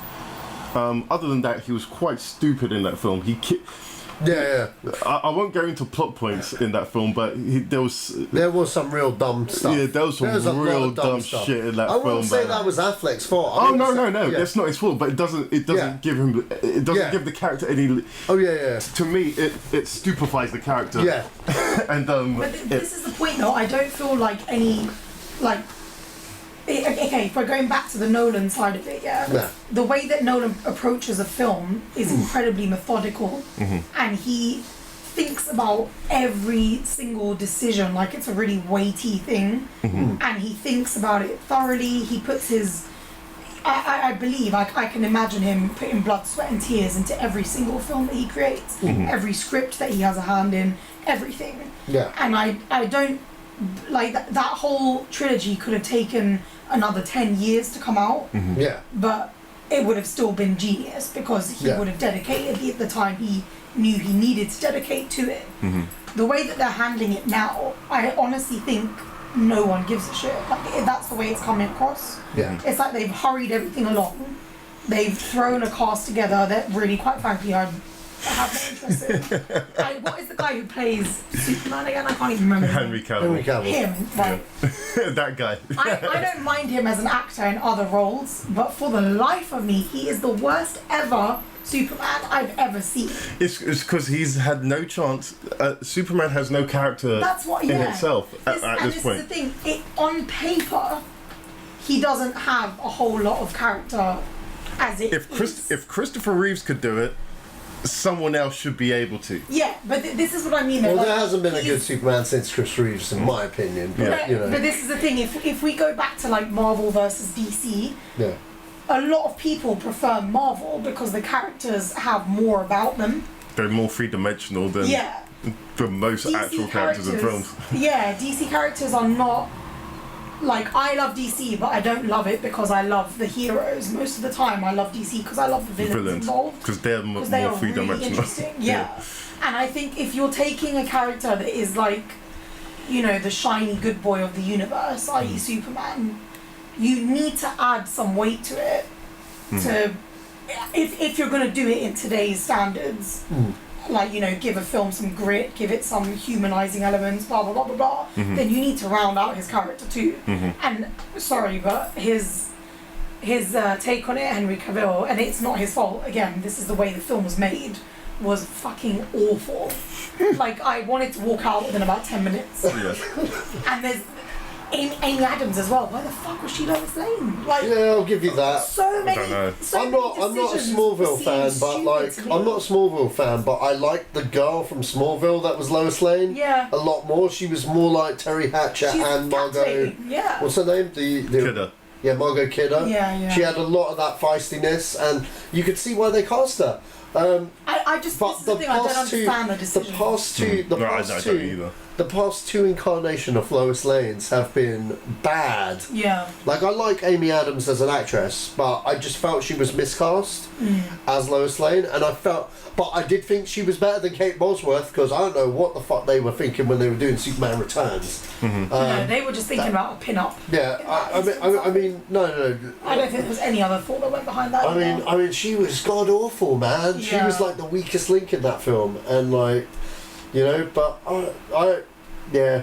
Anyway, what are we talking about? Matt Reeves. Matt Reeves, Planet of the Apes, man. I love the last one, and this current one is tearing it up. I'm a big Cloverfield fan too. Yeah. What else has he done outside of those three films? Cloverfield, Planet of the Apes, and more apes. and this stuff. And he has a groovy haircut as well. I like his little 70s. Yes, he does. You're quite right. 70s like hippie thing going on. Yeah. He's working it. Yeah. Maybe he's doing the Scarecrow and he's the villain. No. Another thing. Well, I mean, either way, I think whatever this turned this into, like, it can't be. They've clearly done a U-turn, as John Campea says, even though he doesn't do movie talk anymore. He's whatever he's doing now. He said that they've since Wonder Woman, they've done a U-turn, and they know what they have now, and they know what they need to do. They're course correcting, yeah. And so That's a good way of putting it. yeah. Good luck to him. So far, so good. Wonder Woman's good film. I hope it moves forward from there. Okay, on to the next story. Steven Spielberg's Ready Player One. They've released a photo from the shoot, and it's let me find this picture. People that listen to this won't be able to see it, but it'll be online. It's not at all how I thought it would look, to be honest. But I like the look, but it just wasn't. It's like, oh, okay. I don't know. It's just caught me. It doesn't look Spielbergy at all in my words. But this is it, and it does look good. I'm fascinated to see. I know very little about it other than it's a book and it's beloved. It's a beloved book. But considering where Spielberg, in his mind, this is something he would do. Just knowing the synopsis on this, that's definitely Spielbergian film. So as Spielberg at this point has nothing left to prove in terms of his directing ability. He's done it. He's been there. He wrote the book and got the chops. Yeah, and so he's right now. He's one of those legacy directors that can just pick and choose projects at bay and okay, I'm going to do this. I mean, and he has been doing that. I mean, he did War Horse. He did that. What's it? Bridge to Terabithia? No, not that one. It's. I was thinking, I'm sure it was a spy film that came out last year. Oh, Bridge of Spies. Oh, Bridge of Spies. Bridge of Spies. I mean, that's he did that, and I mean, he's making another one right now that's supposed to come out at the end of the year. He started filming it a month ago or 2 months ago. The Paper, I believe it's called.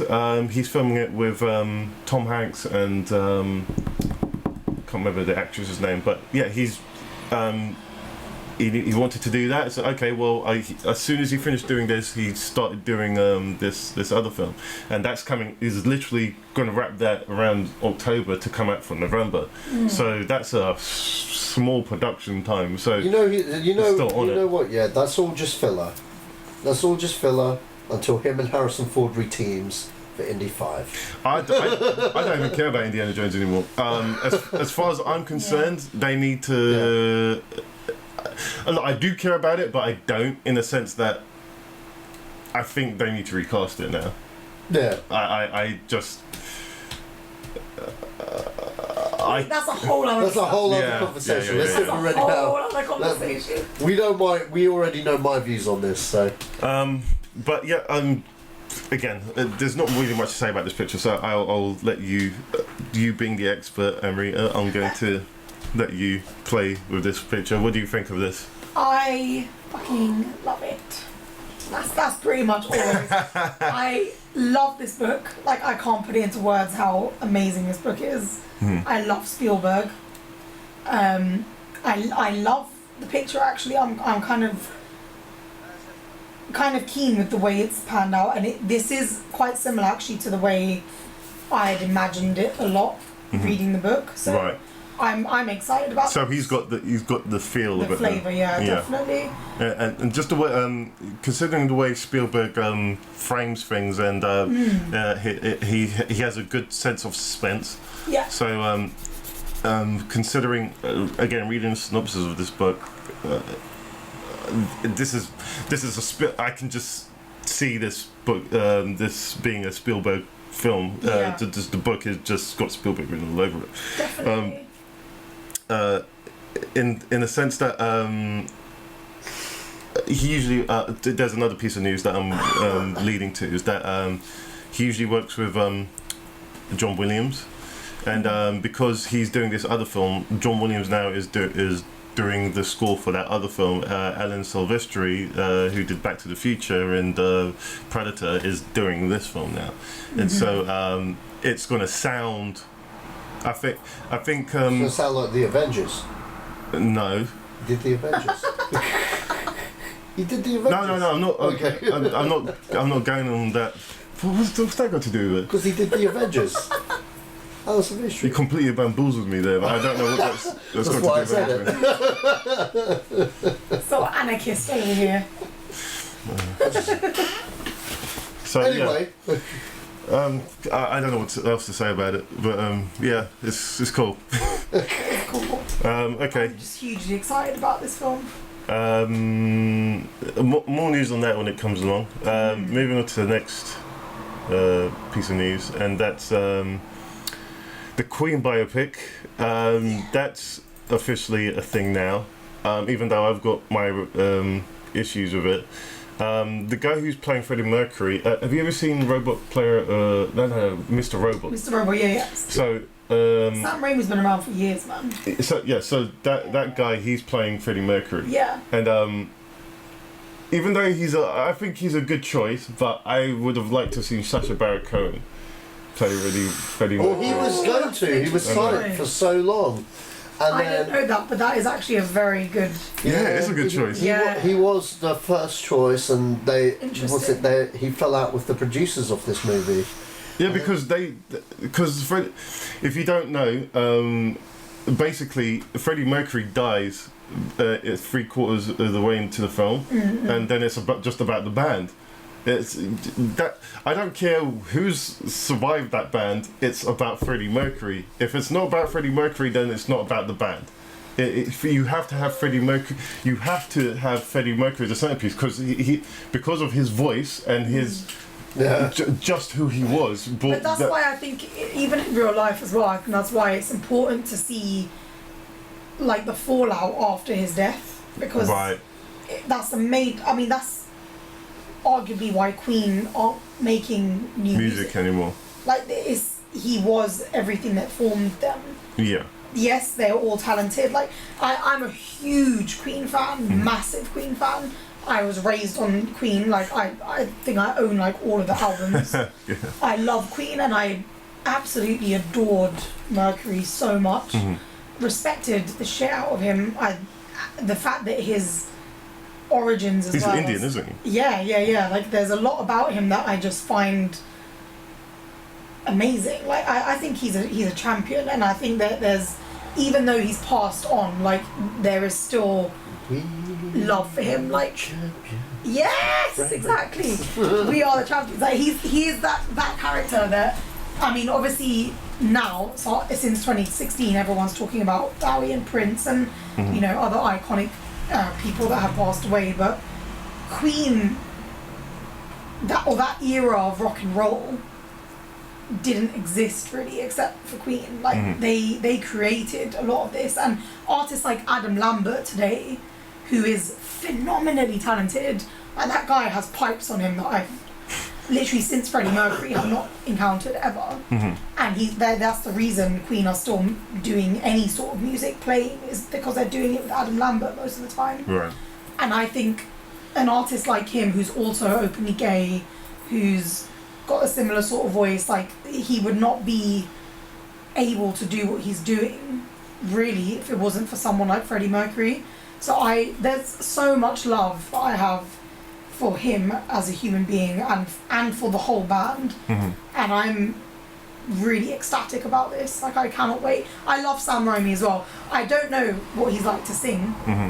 If he does sing, then I'm really intrigued to know what he sounds like. He seems quite multi-talented, because I've seen a lot of interviews. I mean, the most I've ever seen of him was in Mr. Robot. I've seen him pop up in lots of different films, but Mr. Robot is his first big thing. Yeah. And it's just seeing him in other roles. He's a good actor, man, because he's so different in Mr. Robot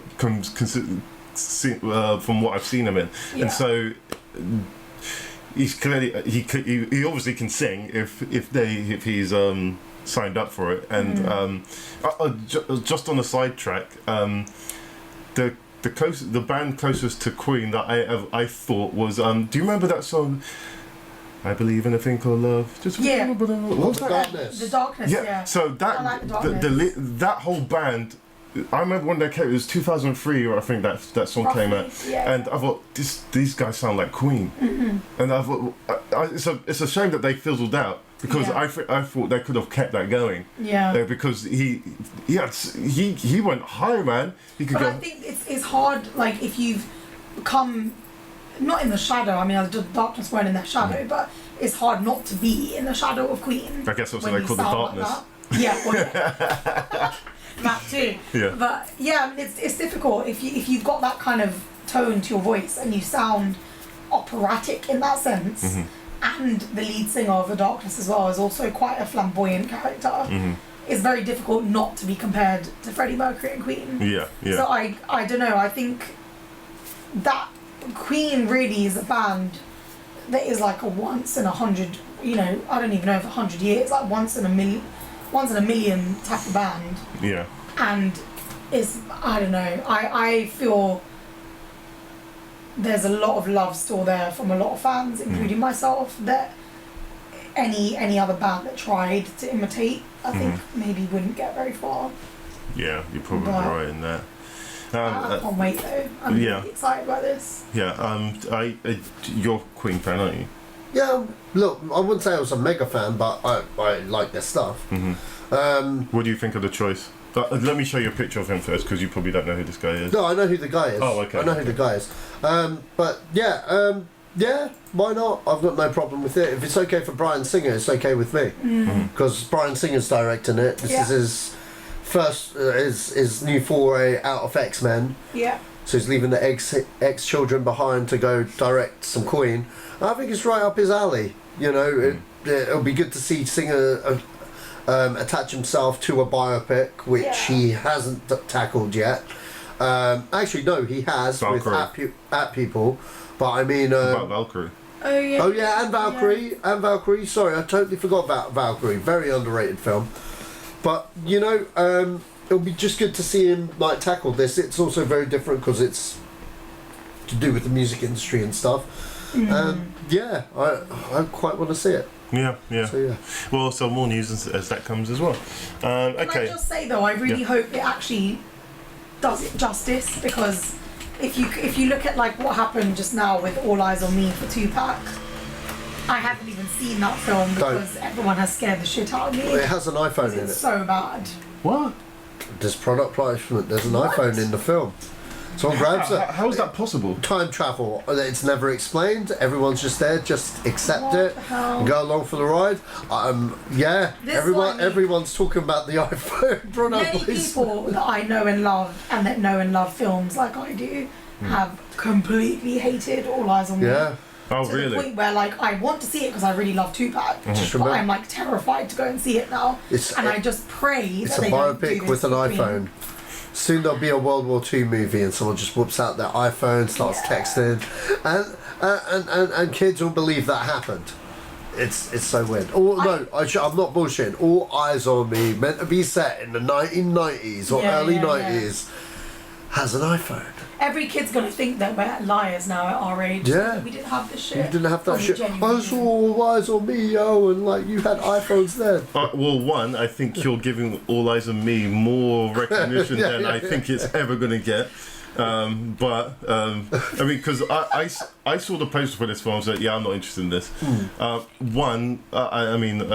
said this when Neil was here. I'm not a Tupac fan because his type of music really didn't do anything for me. But for when Neil was explaining what he did out of that, he was a poet, he was a scholar, there's a lot of things that he was very well educated, and so was his parents or his mother even.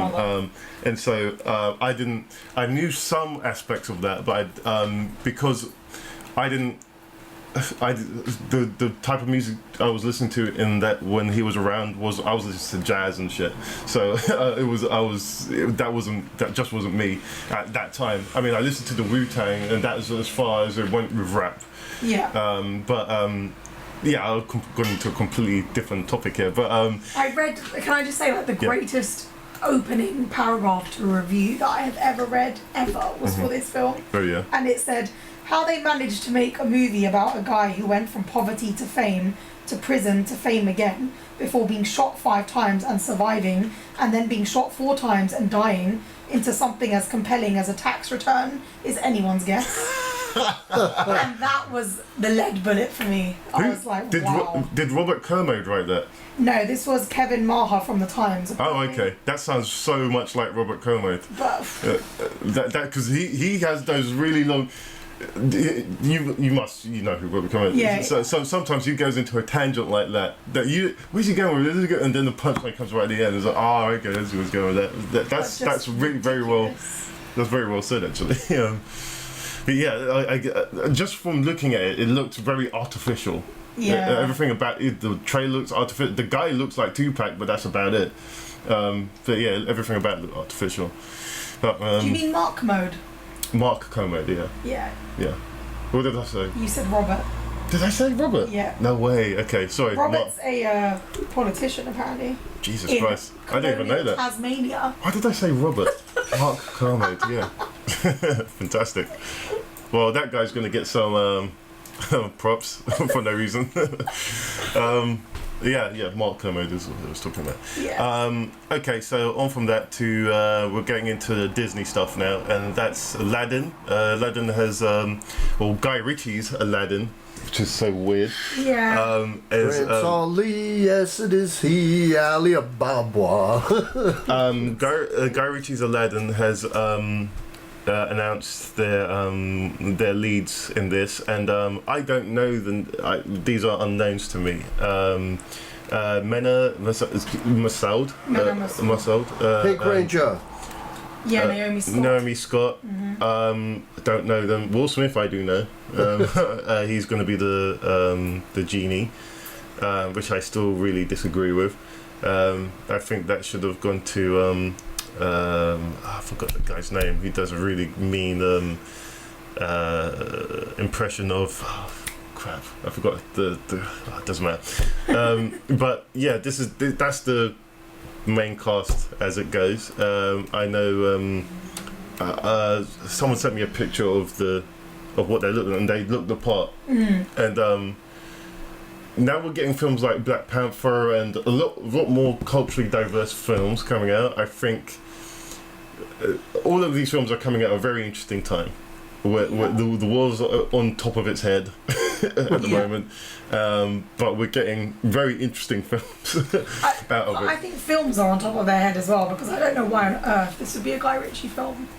Well, this is what I mean. Really who on earth? Baffled by this. Who on earth would have put that combination Especially together? After watching King Arthur. You know what? I'm going to disagree because you know what? King Arthur is the reason to get Guy Ritchie doing this. King Arthur was like King Arthur was fun. Yeah. But it was a whole load of madness that I cannot reconcile in my brain. Okay. It just doesn't make sense. You didn't like it, did you? I've not seen it yet. I thought it was alright. I gave it like it. 3 stars. It was average, but it didn't gel for me at all. The theme and the actual story of King Arthur, which was just like pissed all over. Oh yeah, of course. And then his style of doing things were completely jarring. But I think that's why you get Guy Ritchie, because I went to see Guy Ritchie's King Arthur because I wanted to see Guy Ritchie's take on King Arthur and not the stereotypical legend of King Arthur that we've seen about a billion times on screen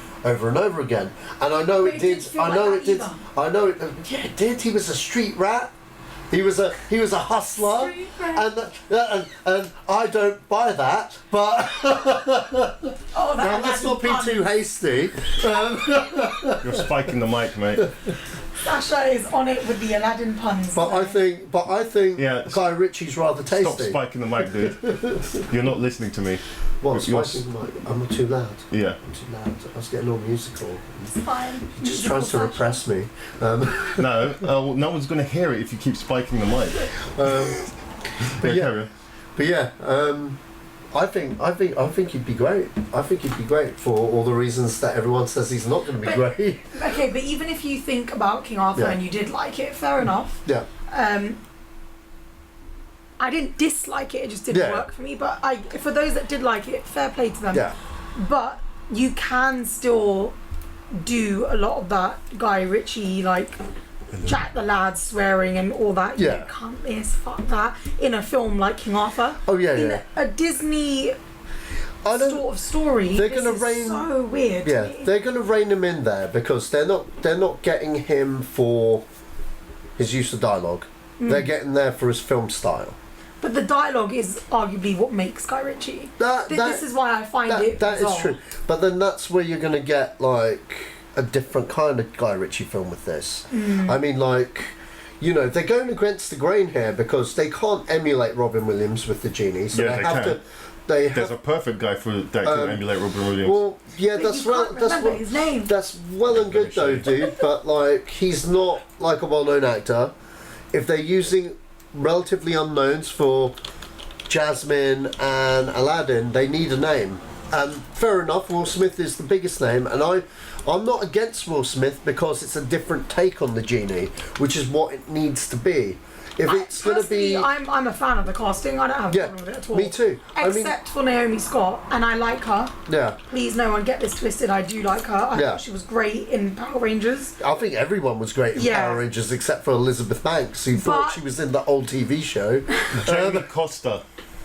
Jamie Costa, yeah. He even looks like Robin Williams. Yeah, he does. Yeah. He does, but trust me, he's spot on. He is spot on, but he's not an actor. He's not a bankable actor. It doesn't matter if he's a bankable actor or not. He's clearly got acting chops. He may do, but that he's not. Let's be real. He also saddens me because I see him and I think of Williams. Oh yeah, of course. And I don't want. But that to be the feel of the film. Yeah. And second, you know what I mean? And second of all, you don't want a lookalike. You want someone that can actually act. He can act. But no, can he name a film? Name a film that he's been cast in. He's in a lot of shorts and he can clearly act. And that's great. That's a lot of shorts and that's cool. And when he does his independent film, which is a film where he's actually showing and showcasing that he can hold a full feature-length movie as a leading man, then fine, you can throw him into that hat. But he's not quite there yet. But the genie's not a leading character. He's a supporting character. I disagree with what Sacha just said. I think that's a little bit harsh and unfair. Yeah, if the guy can act, he can act. Totally. That's not the point. Because there's a lot of people that have been cast from stuff like from this. Scratch, I for me, it's more the fact that he makes me sad even just looking at his image right now. But my point being is you've got a $200 million movie. Let's say that's the budget. It could be less. It's definitely going to be less after what Guy Ritchie did with his last film. But you've got they're going with complete unknowns and people of Asian descent, as the genie in Aladdin, they're not going to get another unknown as the supporting character. But they're going to get. This guy's going to be CG. You're not going to see. How do you know that? Come on, man. You're assuming. Will Smith's going to be the genie. Well, you know what? It depends how they do the effect. It depends how they do the effect. Will Smith's not going to be the genie, man. In terms of being, he's not going to be blue. He's not going to look like Will Smith either. I reckon he will. You think? That's bull. Why is that bull? Because in other interpretations of genies and stuff, they don't look like a blue thing. They look like an actual person that like comes out from from there. ABC's Once Upon a Time, a TV show I love. Yeah, I know what you're talking about. Yeah, they've had the genie in that as well, and he was human. Sure, but considering where Disney goes with their films these days, look at the what's the film that just came out with Emma Watson? Beauty and the Beast. Yeah, look at Beauty and the Beast, right? That was a CG-tastical. Yeah. There's no way that they're not going to make the genie CG. There's just no way. I just can't see it happening. My issue even in the is not even with I like Will Smith. I've got nothing against him. Sure, I like Will Smith as well. He's freaking awesome. But he's not. Even actually, in the original Aladdin, I at the time still loved Will Smith. And I remember always thinking Will Smith would be a good genie. So for me, this is like second nature. It's easy. My issue is more that I'm glad that they're getting more culturally diverse cast and a cast, Mena Massoud, who by the sounds of his name is Middle Eastern or Persian or Arabic anyway, by the name alone. Close enough. Yeah, but it's at least there with the Arabian Nights. If there's someone Arabian, that's what I want. Yeah. Naomi Scott, unfortunately, is not, and that's what upsets me. Like, she's beautiful. Yes, she looks like Jasmine. Yes, she's a really good actress according to Power Rangers. I have nothing against her, but I'm sure you could find someone within that culture to play the role as well, easily. Easily. Yeah. Like that's not a difficult thing. And if you, in terms of like getting a cast that's well known, if you've got Will Smith filling that role already, then you can afford to get someone who's actually of that culture. And that's the bit that it doesn't bother me enough that it would be a problem. I'm still gonna watch this, but in fact, what bothers me more is the Guy Ritchie thing. But I'm upset. I'm just upset because I feel like it's a shame. In today's world, like, why can't you just cast someone from that culture? I don't get that. Do you know they're actually talking about that, and it's the. I know I'm gonna get chewed out a lot for this, and it's the same reason why Ridley Scott went with the actors that he did, because he said, look, the production in this film has to go. He doesn't have. He can't keep. He has to sell the film. I'm talking about what was the film called? Gods and Kings. The Christian Bale. That's the film. Yeah. There's a whole big controversy, and people saying that he was racist. And I just from hearing other actors that have worked with Ridley Scott, I don't think he's racist. I think he's a very primal response to have to something like this. Sure, but I can understand why it would anger people as well. But at the same time, he knows how to work with studios, and he's a businessman at the same time. He knows how to juggle both. And so, okay, well, we need to go into production at this point. I can't keep looking for people that he thinks can fit that role. And so, okay, he just went with temp-old actors that he knows that can act. And so I don't fully agree with his choice, but I understand what position he was put in. I don't disagree with that. I don't have anything against Ridley Scott for doing that either. But I think in terms of casting in any production, it's not the directors. I don't think it's the director to blame, but just takes a little bit more planning. Why set your net in Hollywood to begin with?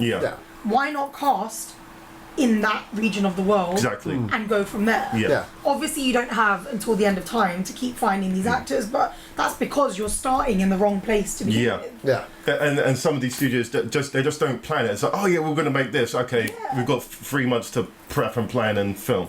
And it's ignorant, because it's not like saying, like, as someone who I watch Hindi cinema a lot, I watch Japanese cinema quite a lot, I watch like Brazilian and things like that cinema quite a lot. There's a lot of world cinema that is sorry, but there's a lot of bankable actors. Yeah. Yeah, Indonesian cinema. There are a lot of like Asian actors that you could easily cast for these sorts of roles that don't even get a look in. They probably didn't even have a casting in that country.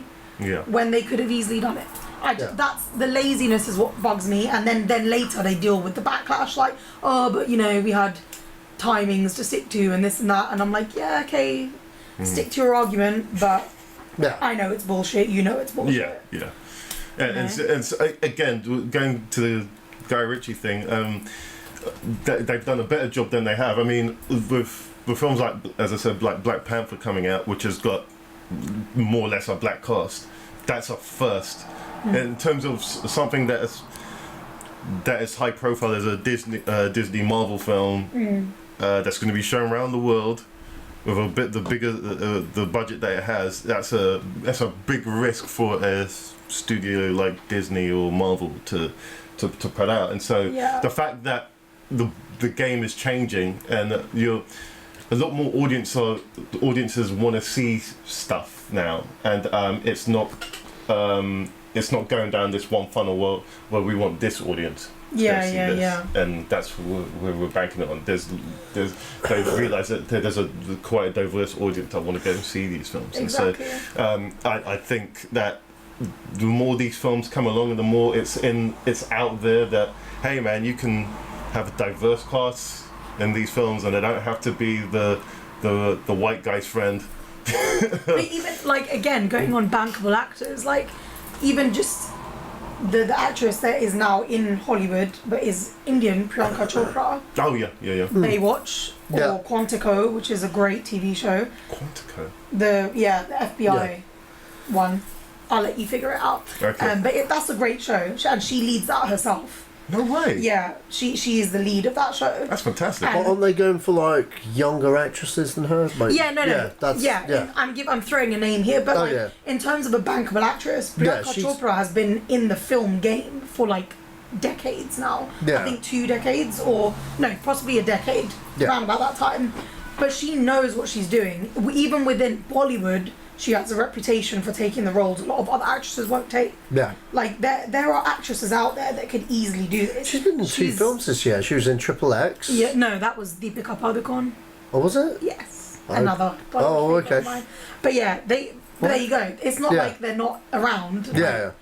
Maybe you want a younger cast, but again, I could name about 5 right now from India that would fit that bill. Mm-hmm. And they're Indian. Maybe you could still find more in Pakistani cinema. Like, there are always other casts to do this. I just think it's a lazy thing these days to kind of like just say, oh, like, you know, we didn't get round, or no one fit the bill. Yeah. Like, rubbish. Mm-hmm. Yeah. I absolutely agree with you. But I think even in saying that, the game, just compared to 10 years ago, the game is changing in the sense of a lot. Who the lead actors are, who the lead characters are, and I'm seeing it change. Like, wow, this is fascinating. And so I like to see more of this because it's just making cinema more interesting. So even like in terms of Coco as well, Disney's other big release for this year. Like the whole cast is Latin American. Yeah. I love that. Yeah, and that's a really brilliant thing. And that just shows faith in. Do you know what? We know there's an audience for this. We've just got to make noise about it, and they are making noise about it. Give it a chance, back it, trust it. Yeah. Put your resources behind it. Yeah. And exactly. It will have a fighting chance. Yeah. Yeah. Again, what did you think of Sherlock Holmes? Guy Ritchie's Sherlock Holmes. I enjoyed it. Yeah. Yeah. So, I didn't mind that, but that's. I think a lot of that is because, like, my issue with King Arthur is the fact that Sherlock Holmes is more suited to that style. To this time, is still a London story. Like, the fit was a lot more natural for me. Obviously, hello, Robert Downey Jr. I like that man, but I don't know. King Arthur was odd for me, especially. The actual story itself. I mean, forget the fact that Guy Ritchie did it. The way they took the story was bonkers.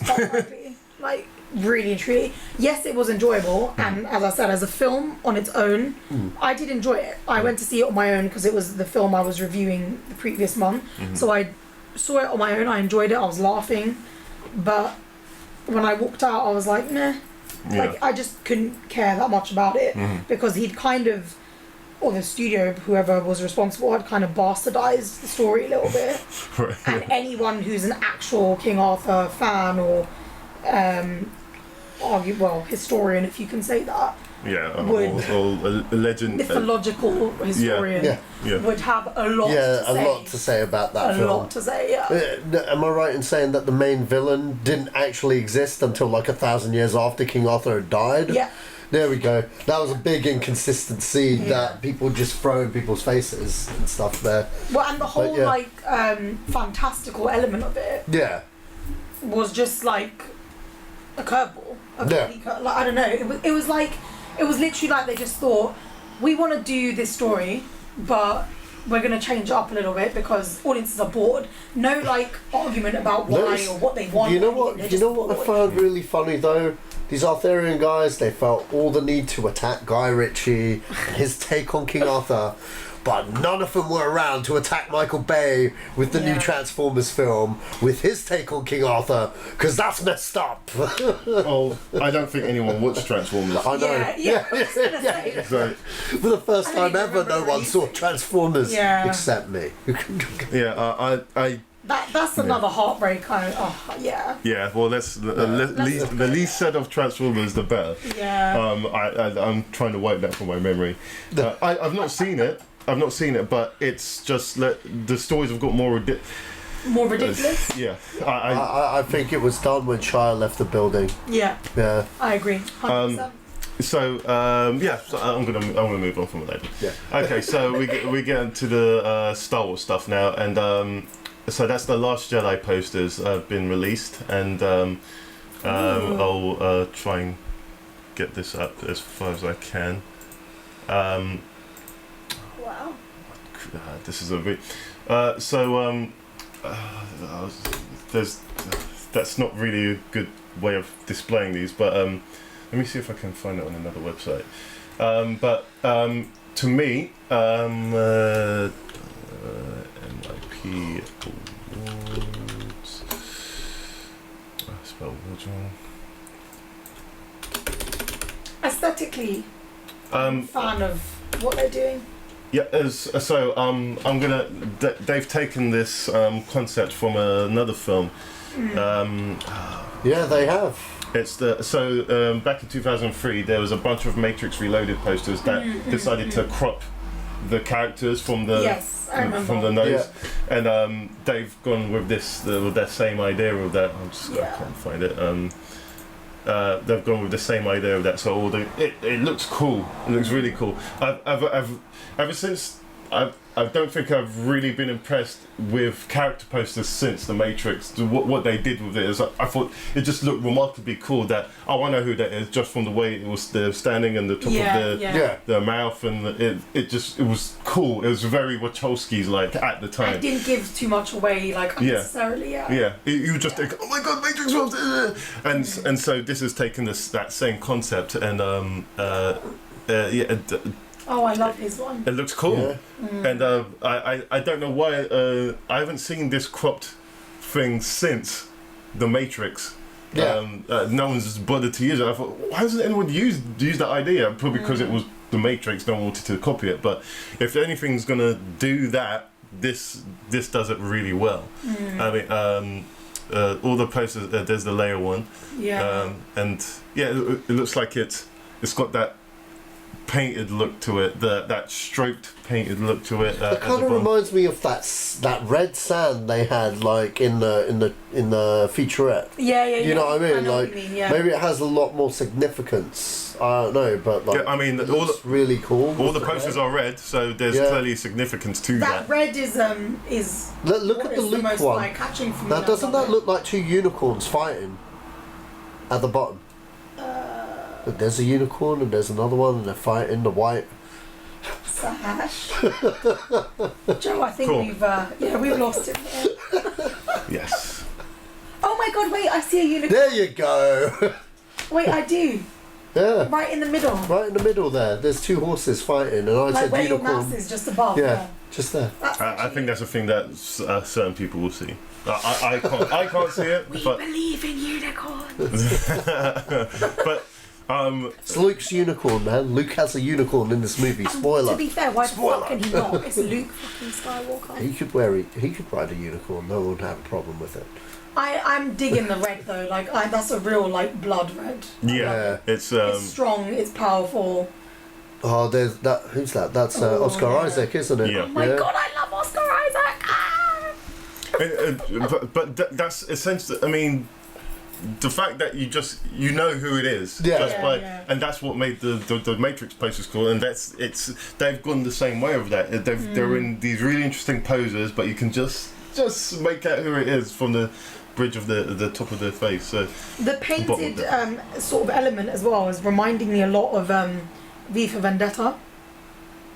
Oh yeah, yeah. Right. The way it was like you could feel the veracity and the anger in that story by the way it was like painted like that, like really ferociously, and it's kind of Adam me Driver. reminding me of that.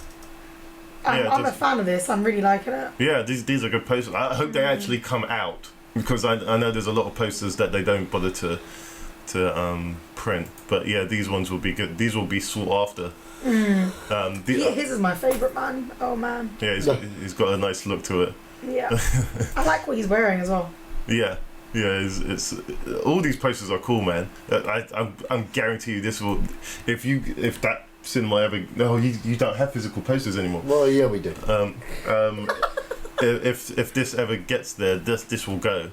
That's gone. That's gone immediately. Yeah. Yeah, that's coming to Leia as well. Yeah, the Leia She looks one. like a queen there, honestly. Yeah. Looks amazing. Yeah, she's this piece is quite elegant. She can't be a queen. No, I know, but she looks like as regal as a queen. Yeah. Why can't she be a queen? Of what?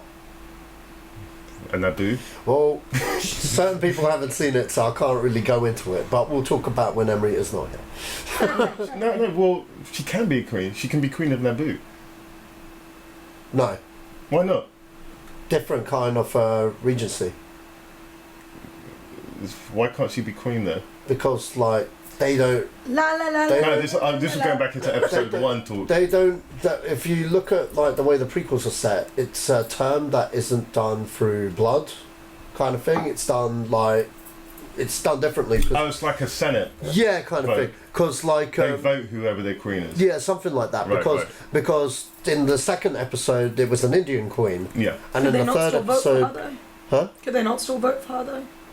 No, she done her term. She done like 2 terms as queen. No, I think she's talking about Leia. Oh, Leia? Yeah. See, Leia's different because Leia's royalty. Okay. She was like Alderaan is, you have to be like birth but then she was the only child to Jimmy Smith's character. So. Do you know what I mean? So even though she wasn't his, because she's foster child kind of thing, she was still Princess Leia.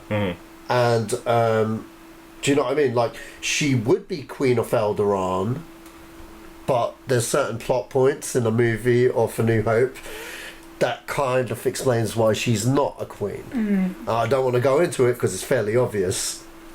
I always thought. Well, it doesn't matter. Yeah, this is going into a bigger conversation, and we got to go into spoiler territory of Star Wars. Amrita hasn't seen Star Wars properly, so I'd rather not spoil it for her. Okay, so those were the Star Wars posters. We're going to go into D23 news now. So I'll just start from the beginning. And there's a whole lot of stuff here which I'll skim past, and you guys tell me which ones you want to talk about. What?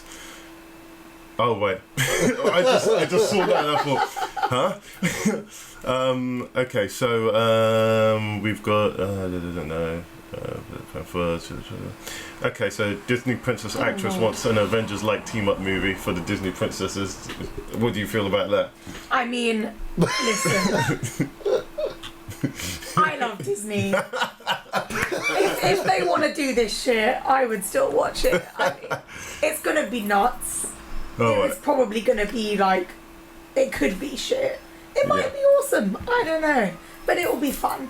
Yeah, I mean, it would definitely be interesting considering how many princesses there are. But all I'm saying is though, with today's world, and especially when Disney have done films like Moana with female characters that are way more empowered, they best make it a good fucking film. That's all I'm gonna say. Yeah. If they keep them airy fairy princesses with their 2-dimensional, like, oh, he must save me attitudes, then this is gonna be some I'm bullshit. gonna say this, I've seen Pixar's Brave, and that kid will fuck them all up, man. Yeah, that's all I'm gonna say. They need to have Brave's in even there, Mulan. Oh yeah, see, there we go. Brave's Yeah, there. she's right at the end there. Even and Mulan as well, yeah. Yeah, Mulan as well. Mulan will fuck Jasmine to a certain extent too. Nah, she ain't got shit on Mulan, man. Nah, she but ain't got she shit is on still, Mulan. I remember some of her quotes. I don't need no man. She's got her sass going on. But yeah, they better make it good, otherwise. But, I mean, it's a passing comment, but it'll be interesting it would just be interesting to see anyway. Yeah. Okay, Hulk story. There's nothing to focus on. Trying attraction, so TV synopsis. Oh wow, that's exciting. Trying attraction officially coming to Disney. That'd be That's actually really cool. If it's that speeder bike. Yeah. That'd be. I'd love to actually have a go on a real version of that. Well, I think that is what it is. And actually die. The only thing that confuses me is that they're spending all this money on like a Tron Legacy theme park, yet they're rebooting the whole saga and changing the aesthetic at the same time. I would think. Are they? I didn't know they're doing a this. reboot with Jared Leto.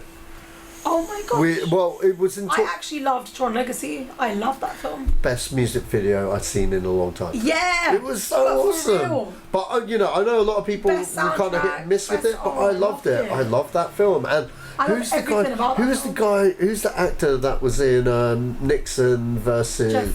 God. Headland. He played Tony Blair one time, and he played Nixon. Michael Sheen.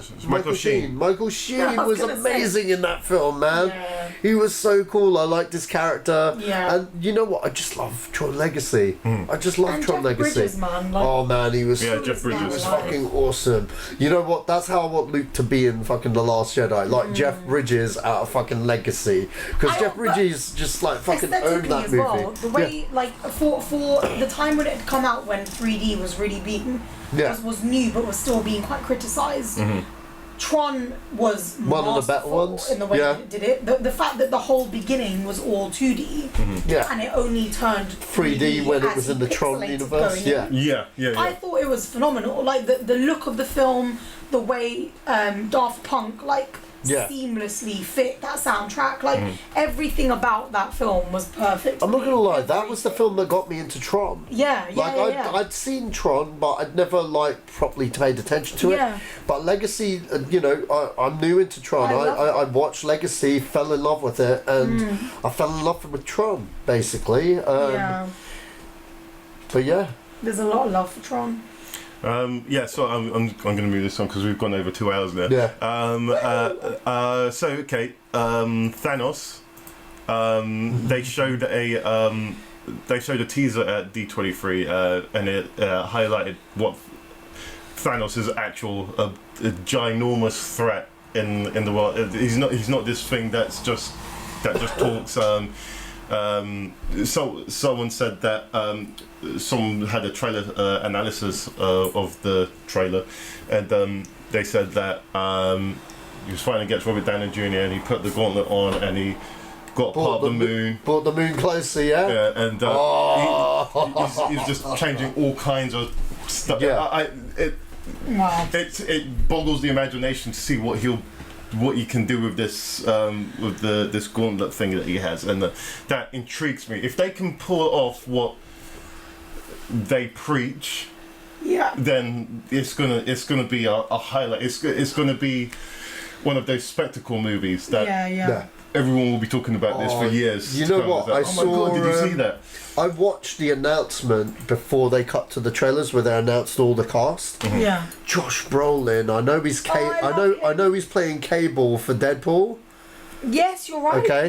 Yeah. The dude, because they're filming Deadpool now, so he showed up for this event looking the most henchest I have ever seen him in his whole career. And you know what? From looking at his physicality, yeah, that's Cable. That is Cable, and he's very imposing there because he looks a lot bigger than Robert Downey Jr. now. I've seen them both together before when they announced he was Thanos. But like, wow, he's went to the gym. He's went to the gym, and he just looks formidable, man. Yeah. And I can't wait to see more Thanos, man. Every time there's an Avengers movie, so I'm like, every time there's a Marvel movie, I'm like, show me a little bit more, show me a little bit more. And like, I loved how they've done him like the Emperor from Star Wars with these movies, because they've shown him like. You know, you saw Avengers 1 and you saw him, that brief thing, and then you see, you see Guardians of the Galaxy and you see a little bit more of him. In fact, Guardians, you hear a lot more about him, if you know what I mean, than you do any other Marvel movie. And it's literally the Emperor. When you watch the original Star Wars, you hear of the Emperor in the first one, you don't really see him, and in the second one you get that glimpse, and the third one it's like, oh shit, you know what I mean, this is it, this is the battle. You know what I mean? Yeah. But the difference is, this guy ain't like the Emperor. He don't need no Darth Vader. He's fucking Darth Vader all by himself, bro. He's gonna fuck them up. Yeah. Next level. There's like Iron Man going up against him. Come on, man. That's a losing battle right there.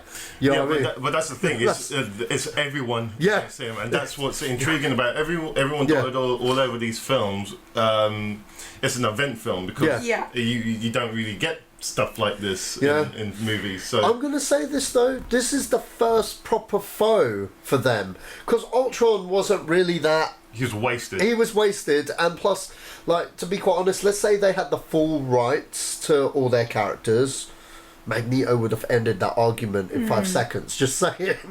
But you know, with Thanos, wow, this is a game changer. This is someone they cannot beat. You know what I mean? They do beat him. I'm not going to say very, why. very exciting. I'm not going to say how, but you know, from comics and stuff. But you know what? They've got the big bad, and like, he looks amazing. He looks amazing. And I can't wait to see it play out. Yeah. Totally agree. So yeah, that's Thanos. The other D23 news that I heard of. Jon Favreau showed a demo of The Lion King. He showed a demo of The Lion King, and they stole the show. They completely had a big applause. He basically showed them the first 5 minutes of the movie, which is like with the sunset and the Circle of Life. Apparently, it's shot for shot, but live action. Shot for shot. There's no footage here, but there was a big reaction to it. Yeah, apparently it's one of the show stealers. But you know what? Not surprised. After the Jungle Book, Jon Favreau can do whatever he wants. I have full faith in The Lion King. I was a little bit upset with the casting decision for Zazu. Because deep down, I can't remember, but deep down I wanted Ron Atkinson back. It's John Oliver. Do you know John Oliver? Did you ever used to watch The Daily Show? Yeah. So John Oliver was the British intern. Yeah. He's got his own show now. I can see it. I can see that. I can see that. I'm glad they got James Earl Jones back, though. That you couldn't get anyone else. I'm sorry. Maybe Lawrence Fishburne, but like, because he's got that gravitas in his voice. But I enjoyed the Jungle Book, but I thought it was still quite childish. What? Yeah, like, no, I know I'm in the minority here. I did enjoy it. Seen it. I did enjoy it. Don't get me wrong. I did enjoy it. I quite thoroughly enjoyed it actually. But I just remember at the time that came out, the other one, Tarzan came out as well, and I know. But I actually a lot more preferred Tarzan than I did the Jungle Book, and I think I'm alone in this. Yeah, but anyway. That's interesting. That is interesting. For different reasons as well, but this I'm actually very excited for. I think you'd have to be incredibly retarded to ruin The Lion King, I think. Yeah, I don't think... It's so...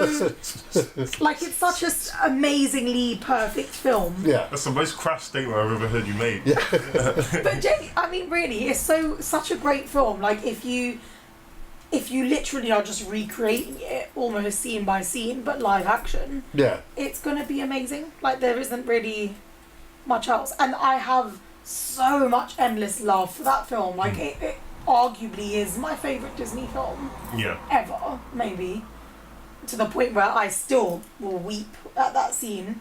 I think everyone does. Like, I don't think I could see this and hate it. I think I would still have, even if it was purely nostalgia, I'd still have an element of love there watching this. Definitely.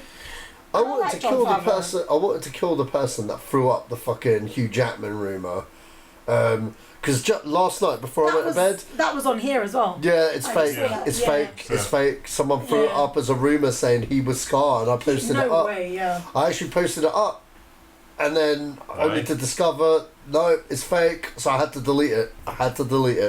Why didn't you just using your mind? You would know. Yeah, that is true. There's something's not right. You know what? It came out. It came out around when all these D23 news was just dropping. I thought it was part of the D23 announcements. Oh, right. But it really wasn't. I better tell you though that he needs to seriously feature Scar's song in there, the full song. Yeah. That is hands down like one of the best Disney songs of all time. It depends how closely he wants to follow the animated. I'm guessing he will, considering that he's got the Circle of Life in it. So he probably will go full circle with that. I wonder who they got for Scar. I'm sure we'll find out down the road. Yeah. That's another thing as well. Jeremy Irons, wasn't it, before? Yeah. I just love Jeremy Irons. Yeah. His voice is perfect for that role. It lends itself to being very, as I said before, maniacal. Yeah. I remember as well, like around about early 2000s, whenever The Lion King started at the West End, I went to go and watch the show, and I can't speak to how it is now because I've only ever seen it the one time, but I was really, really disappointed by the show because visually it is stunning and interaction-wise it's great because they're literally running through the audience and whatever. But the guy who played Scar at the time was so appallingly, like... average. No, what's the word? Like, pantomime. Literally pantomime. Right. I wanted to laugh. Yeah, I wanted to laugh. Like, there was no threat there at all. And Scar is one of the greatest adversaries in kids' cinema. Like, he's terrifying. Like, even that bit in the song where he goes, "You won't get a sniff without me." Like, he's seriously evil. See, I wouldn't even equate that to... it's like... have you seen Watership Down? Yeah. See, some people will call that a kids' film. I wouldn't call that a kids' film. That's not a kids' film. No, and this is what I mean. It's a kid's story though. It's actually it's a 9 to 12 year story. Or something. It is a kid's story. But if you, I've got the book, and that's what I read at school, and because I loved the cartoon and the film. Yeah. And back when I recently revisited it, I thought, well, wow, this is actually pretty. But back then, I didn't think anything of it because everything I grew up around was quite. I mean, I watched Terminator at the time. But there's a lot of things that I watched that I wasn't yet ready to watch. But it didn't really. What it taught me about was that wow, there are real consequences to certain things. Yeah. And in a really weird way, that's what Transformers the movie did as well. It's like wow, all these guys are dying. But how are they done? Consequences. And so with Lion King, I view it the same way I view Watership Down. Yeah. That hey man, Circle of Life and whatnot, but wow, it's still almost like what's that not King Lear. I'm trying to think of the play. But anyway, it has Macbeth. Almost a Macbethian feel to it. Hamlet. I would You got to think of Hamlet. Hamlet has got to be closer to that, and so it's it doesn't feel like a kid's cartoon. No. Shakespeare could have written this story. Like it's a very, evil uncle taking over the throne. Like by threatening his nephew. Yeah. It's a very Shakespearean type of story. Yeah. Very much actually quite similar to Hamlet. Yeah. Actually. Yeah. But I think that the reason it works, obviously being a Disney film, is that yes, the humor was on point. Yes, there was a lot of lightheartedness. Yes, there was a lot of family like morals and that and obviously Timon and Pumbaa. Like everyone loves Timon and Pumbaa. But what kept it real was Scar's evilness, and that is something, having seen now the West End version, when it was back when I saw it, not that good with the actor, that upset me, and it made me realise like really how important his role is. So I really sincerely hope Jon Favreau does a really good job of it. If there's one thing I know about Jon Favreau, he's on the ball. He knows what he's doing. He picks projects that I know what I'm doing here. I know all the elements that I need. Boom, boom, boom, boom, and he goes with it. So he needs to keep that song though. I don't know, man. Best lyrics in any Disney song. You think so? Oh my god, yes. Interesting. If we were listening to it now, I could like sing the whole song out. I seriously love that song. You need to meet my friend Sven. Svava. I think both of you would have a very interesting conversation about Disney. Okay. She's a big Disney fan, and I'll say no more than that. But I'm gonna move this along. Okay, so another announcement at the D23 was Dumbo's live action film. It's being cast, and what are you looking forward to this? Yeah, I am actually, because I think Dumbo's perfect match with Tim Burton. He's weird and wonderful, and he hasn't done you know what, he is very hit and miss, especially at the moment. But this is not starring Helen Botham McCartney. Helen blah. Yeah. Bellatrix Lestrange, yes. Her and Johnny Depp. Yeah. They're not in this. He has brought back Michael Keaton. Eva Green's in it as well. And who? Eva Green. Green.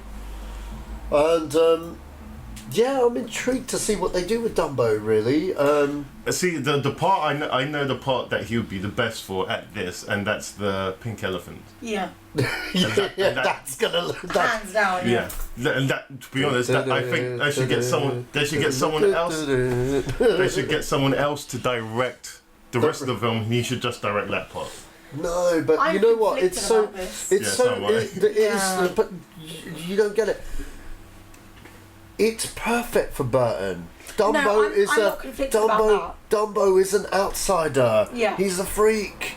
This is right up his alley, man. I think I love Dumbo. That was like easily, again, one of my favourite Disney films. Yeah. Still is. And Dumbo is still the elephant I buy for all the babies that come into my life. And I think Tim Burton would be a great fit for it. But first of all, I'm kind of getting fed up of the live action reboots. Like, think of some new fucking stories. Yeah, stop bastardizing the films that we've known and loved. Yeah. And have really been raised on. Like, it's kind of shitting on our parade a little bit. Well, this is the thing. Secondly, why? I'm concerned if it's live action with elephants. We know how much I love elephants. Yeah. I'm actually genuinely concerned about how they're going to do this. I think it's going to be CGI. Yeah. It better be, because I don't want to see no elephants harmed in the making of this. Yeah, I can't see them using... just knowing what Disney are now, they would avoid any kind of controversy like that whatsoever. So because I will hunt you down, Disney. I love you, but I will hunt you down. I know where you live, Disney. Yeah. Yeah, that, Bob. Where we go, I'm fascinated to see just what it looks like in filming, in camera now. Now that the cast is there, I'm fascinated because I don't know. I'm really conflicted. like the idea of Tim Burton doing like an actual kids film. Actually, because even something like Miss Peregrine's Home for Peculiar Children. Yes, I know in the bookshop it comes up as a kid's book, but it also comes up as a horror book as well. Yeah. So it's not exactly strictly a kid's book, but this is a really like a baby's Disney film, and I'm intrigued to see this because I remember the one time I met Tim Burton, he was really, really, really dissing Cars. And I was massively in agreement with him, and I can see why. Because was that at Westfields when they had the scene event for the Disney conference? Because I remember like him, Jerry Bruckheimer came in. Yeah. It was Jerry Bruckheimer loves that site though, doesn't he? He loves Harrow Westfields. Harrow Westfields. Sorry, not Harrow Westfields. View Westfields. He really does love View Westfields. Yeah, Jerry Bruckheimer really loves View Westfields. Him and. Was it Burton? Did Burton love it as well? I can't remember. I know Jerry Bruckheimer Burton only did. went there the one time. I know Jerry Bruckheimer definitely did because that's all they'd ever talk about in the manager's office. They're like, "Oh, we're approved by Jerry Bruckheimer." It's like, that's great. Yeah. That's great, man. But like Burton's depth though, the reason he really didn't like Cars, he just thought it was senseless shit, basically. And that seems to be the general consensus of the Cars trilogy in general. Exactly. It's just... And the fact that he, like, his opinion of it was, like, kids deserve more. They deserve a better film. Mm-hmm. So if he's actually doing a kids' film, I'm quite excited by that. Yeah. That is an exciting thought for me. Okay, I'm gonna move this along again. Mary Poppins gets a motion poster, so we get to see the that what Emily Blunt looks like as Mary Poppins, which is kind of a weird one, but well, I think she looks like Julie Andrews there. She does. She kind of does. She actually pulls. She looks like Emily Blunt, but I can see Julie Andrews. I can see Julie Andrews there. The fact that she's a white woman and looks very similar is the only identical faculty that she has. I'm talking about the whole aesthetic there with the umbrella, the costume, the way she's done her hair and stuff. Her smile, even the smile with the makeup. You just proved me right. They casted the right woman. Again, I'm not going anything by her race. You're saying it's nothing to do with who she is; it's everything else around. I know what you're saying. Yeah, it's there are millions of people, actresses that could have looked like Julie Andrews. I like Emily Blunt though. I think I've got nothing against her. I think she'll actually do the role really well. Yeah, I think she will. Genuinely. Yeah. But yeah, I mean, it's a sequel that I didn't see coming. But is it a sequel? Yeah, it's a sequel. It's not a remake. It's called Mary Poppins Returns. Returns. Damn. Yeah. So they're not remaking it. Yeah. So chimney. Chimney. But yeah, I mean, she does look the part, and that's cool. I would have sugar on a spoon from her. That's all I'm gonna say. See, that could have been interpreted in many ways. I know. And that's why I had to explicitly say sugar on a spoon with some medicine going down the trap. I would take it. Well, this gets a thumbs up from me. It sounds very supercalifragilistic and espialidocious. There we go. I can't pronounce the damn thing. Nice. Meaty indeed. Yeah, nice. Okay, well that's that. I'm sure we'll see an actual trailer for this at some point. Yeah. Let's see what else we can steal from the webs. Some Spider-Man stuff. There's not enough of. Whoa. Sorry, I just saw something I want to check later. Frozen 2, Jesus. Well, yeah, we all knew that was coming. I know, but it's coming. Venom movie working to the moment. It's New Origin. Okay, whatever. Incredibles 2. Yeah, The Incredibles. Yeah, but there's no more new information on it. Just that we know other than happening. It starts directly after the first movie. Yeah. I mean that interests me. I want to see what you know. What though? If they have that mole thing that looks like Mole Man from Fantastic Four fighting them, that's just gonna put another nail in the coffin for Fox there. I am incredibly excited for that film. Yeah. I literally cannot wait. Yeah, I want to see that as well. I think that's my. That is my Fantastic Four. Easily. Beyond Toy Story, that's my favorite Pixar Disney film. I really like The Incredibles. Yeah. But Toy Story for me, all three of them, they're masterpieces. Yeah, they are perfect films. Yeah. I think though, given how long it's been since The Incredibles, I'm very excited, but I'm also like anxious because I don't want it to not live up to it. And I know that... Is it Brad Bird? It is Brad Bird, because Yeah. they wouldn't do a sequel without Brad Bird, because it's his idea. Like, I feel like they're going in the right step and everything's going well so far. Yeah, Brad But Bird... with the amount of people that are anxiously awaiting this film... Brad I hope it Bird lives said up he to wouldn't it. do a sequel unless he actually had a solid idea. Yeah, And okay. he's only now decided to do it. I mean, you know, well, for the good part of it, he's been doing live action films. I mean, Ghost Protocol, okay, is quite possibly my favourite Mission Impossible film. I haven't seen it. Because of Brad Bird. The other reason why I like Ghost Protocol is because it's not the Tom Cruise show. It's about the team. They finally made Mission Impossible about the team, and that's why Simon Pegg is like now permanently in there, because, and Jeremy Renner, because they've just made a team kind of thing. I mean, but that's what they'll. I'm not going to leave too much on this, but that's what I always thought. Is the first Mission Impossible film, it turned everything on its head, because it went the alien route, because he was just part of a crew. He wasn't even focused on for the first 20 minutes of the film. For the first 20 minutes, and then it became the Tom Cruise movie. Sure, but it was the fact that he was put in that extreme circumstance he had to. Okay, we're fucked. Yeah, and that first movie was though stereotypical Tom Cruise 80s movie. It was. He's 80s 90s movie, because first he was a bartender, a very good bartender. Then he had a crisis of confidence, and then over the woman of his dreams, and then he won it all back again. Yeah. Then he was a sports agent.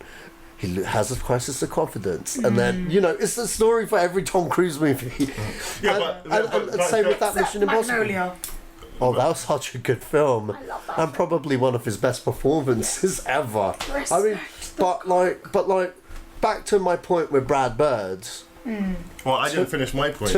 Okay, well, I stopped. Carry on. Anyway, go on then. No, carry on. All right, well, I just feel Brad Bird doesn't half-ass do things, and you know, I have faith in Incredibles 2. I have complete faith in Incredibles 2. I have faith. I'm being optimistically cautious here. Yeah. For the sake of it. To be honest, but again, that film, it's a good, in terms, that was his first live action film. Yeah, it was. Cool. And it's I've watched it 3 or 4 times now, and there was always elements that he's really. It's not like De Palma's film, but it's very much like De Palma's film in a very different way. Oh, De Palma's film is fantastic. Yeah, but this is what I mean. He's if you look in De Palma's film, there's always something going on in the background, or there's something that was said, or by an earlier character that is. I mean, and he's done the same thing with this. It's a proper espionage film with a team of characters that have to get through to the next step, to the next step, to the next step, which hence the name Mission Impossible. But yeah, it feels the same. That film feels the same as what The Incredibles felt like. It felt like a team espionage thriller. Because it had the James Bondy elements as well. It was fascinating how he got. It even had some James Bond soundtrack in there. Oh it did. Yeah, it did. Had a lot of those elements.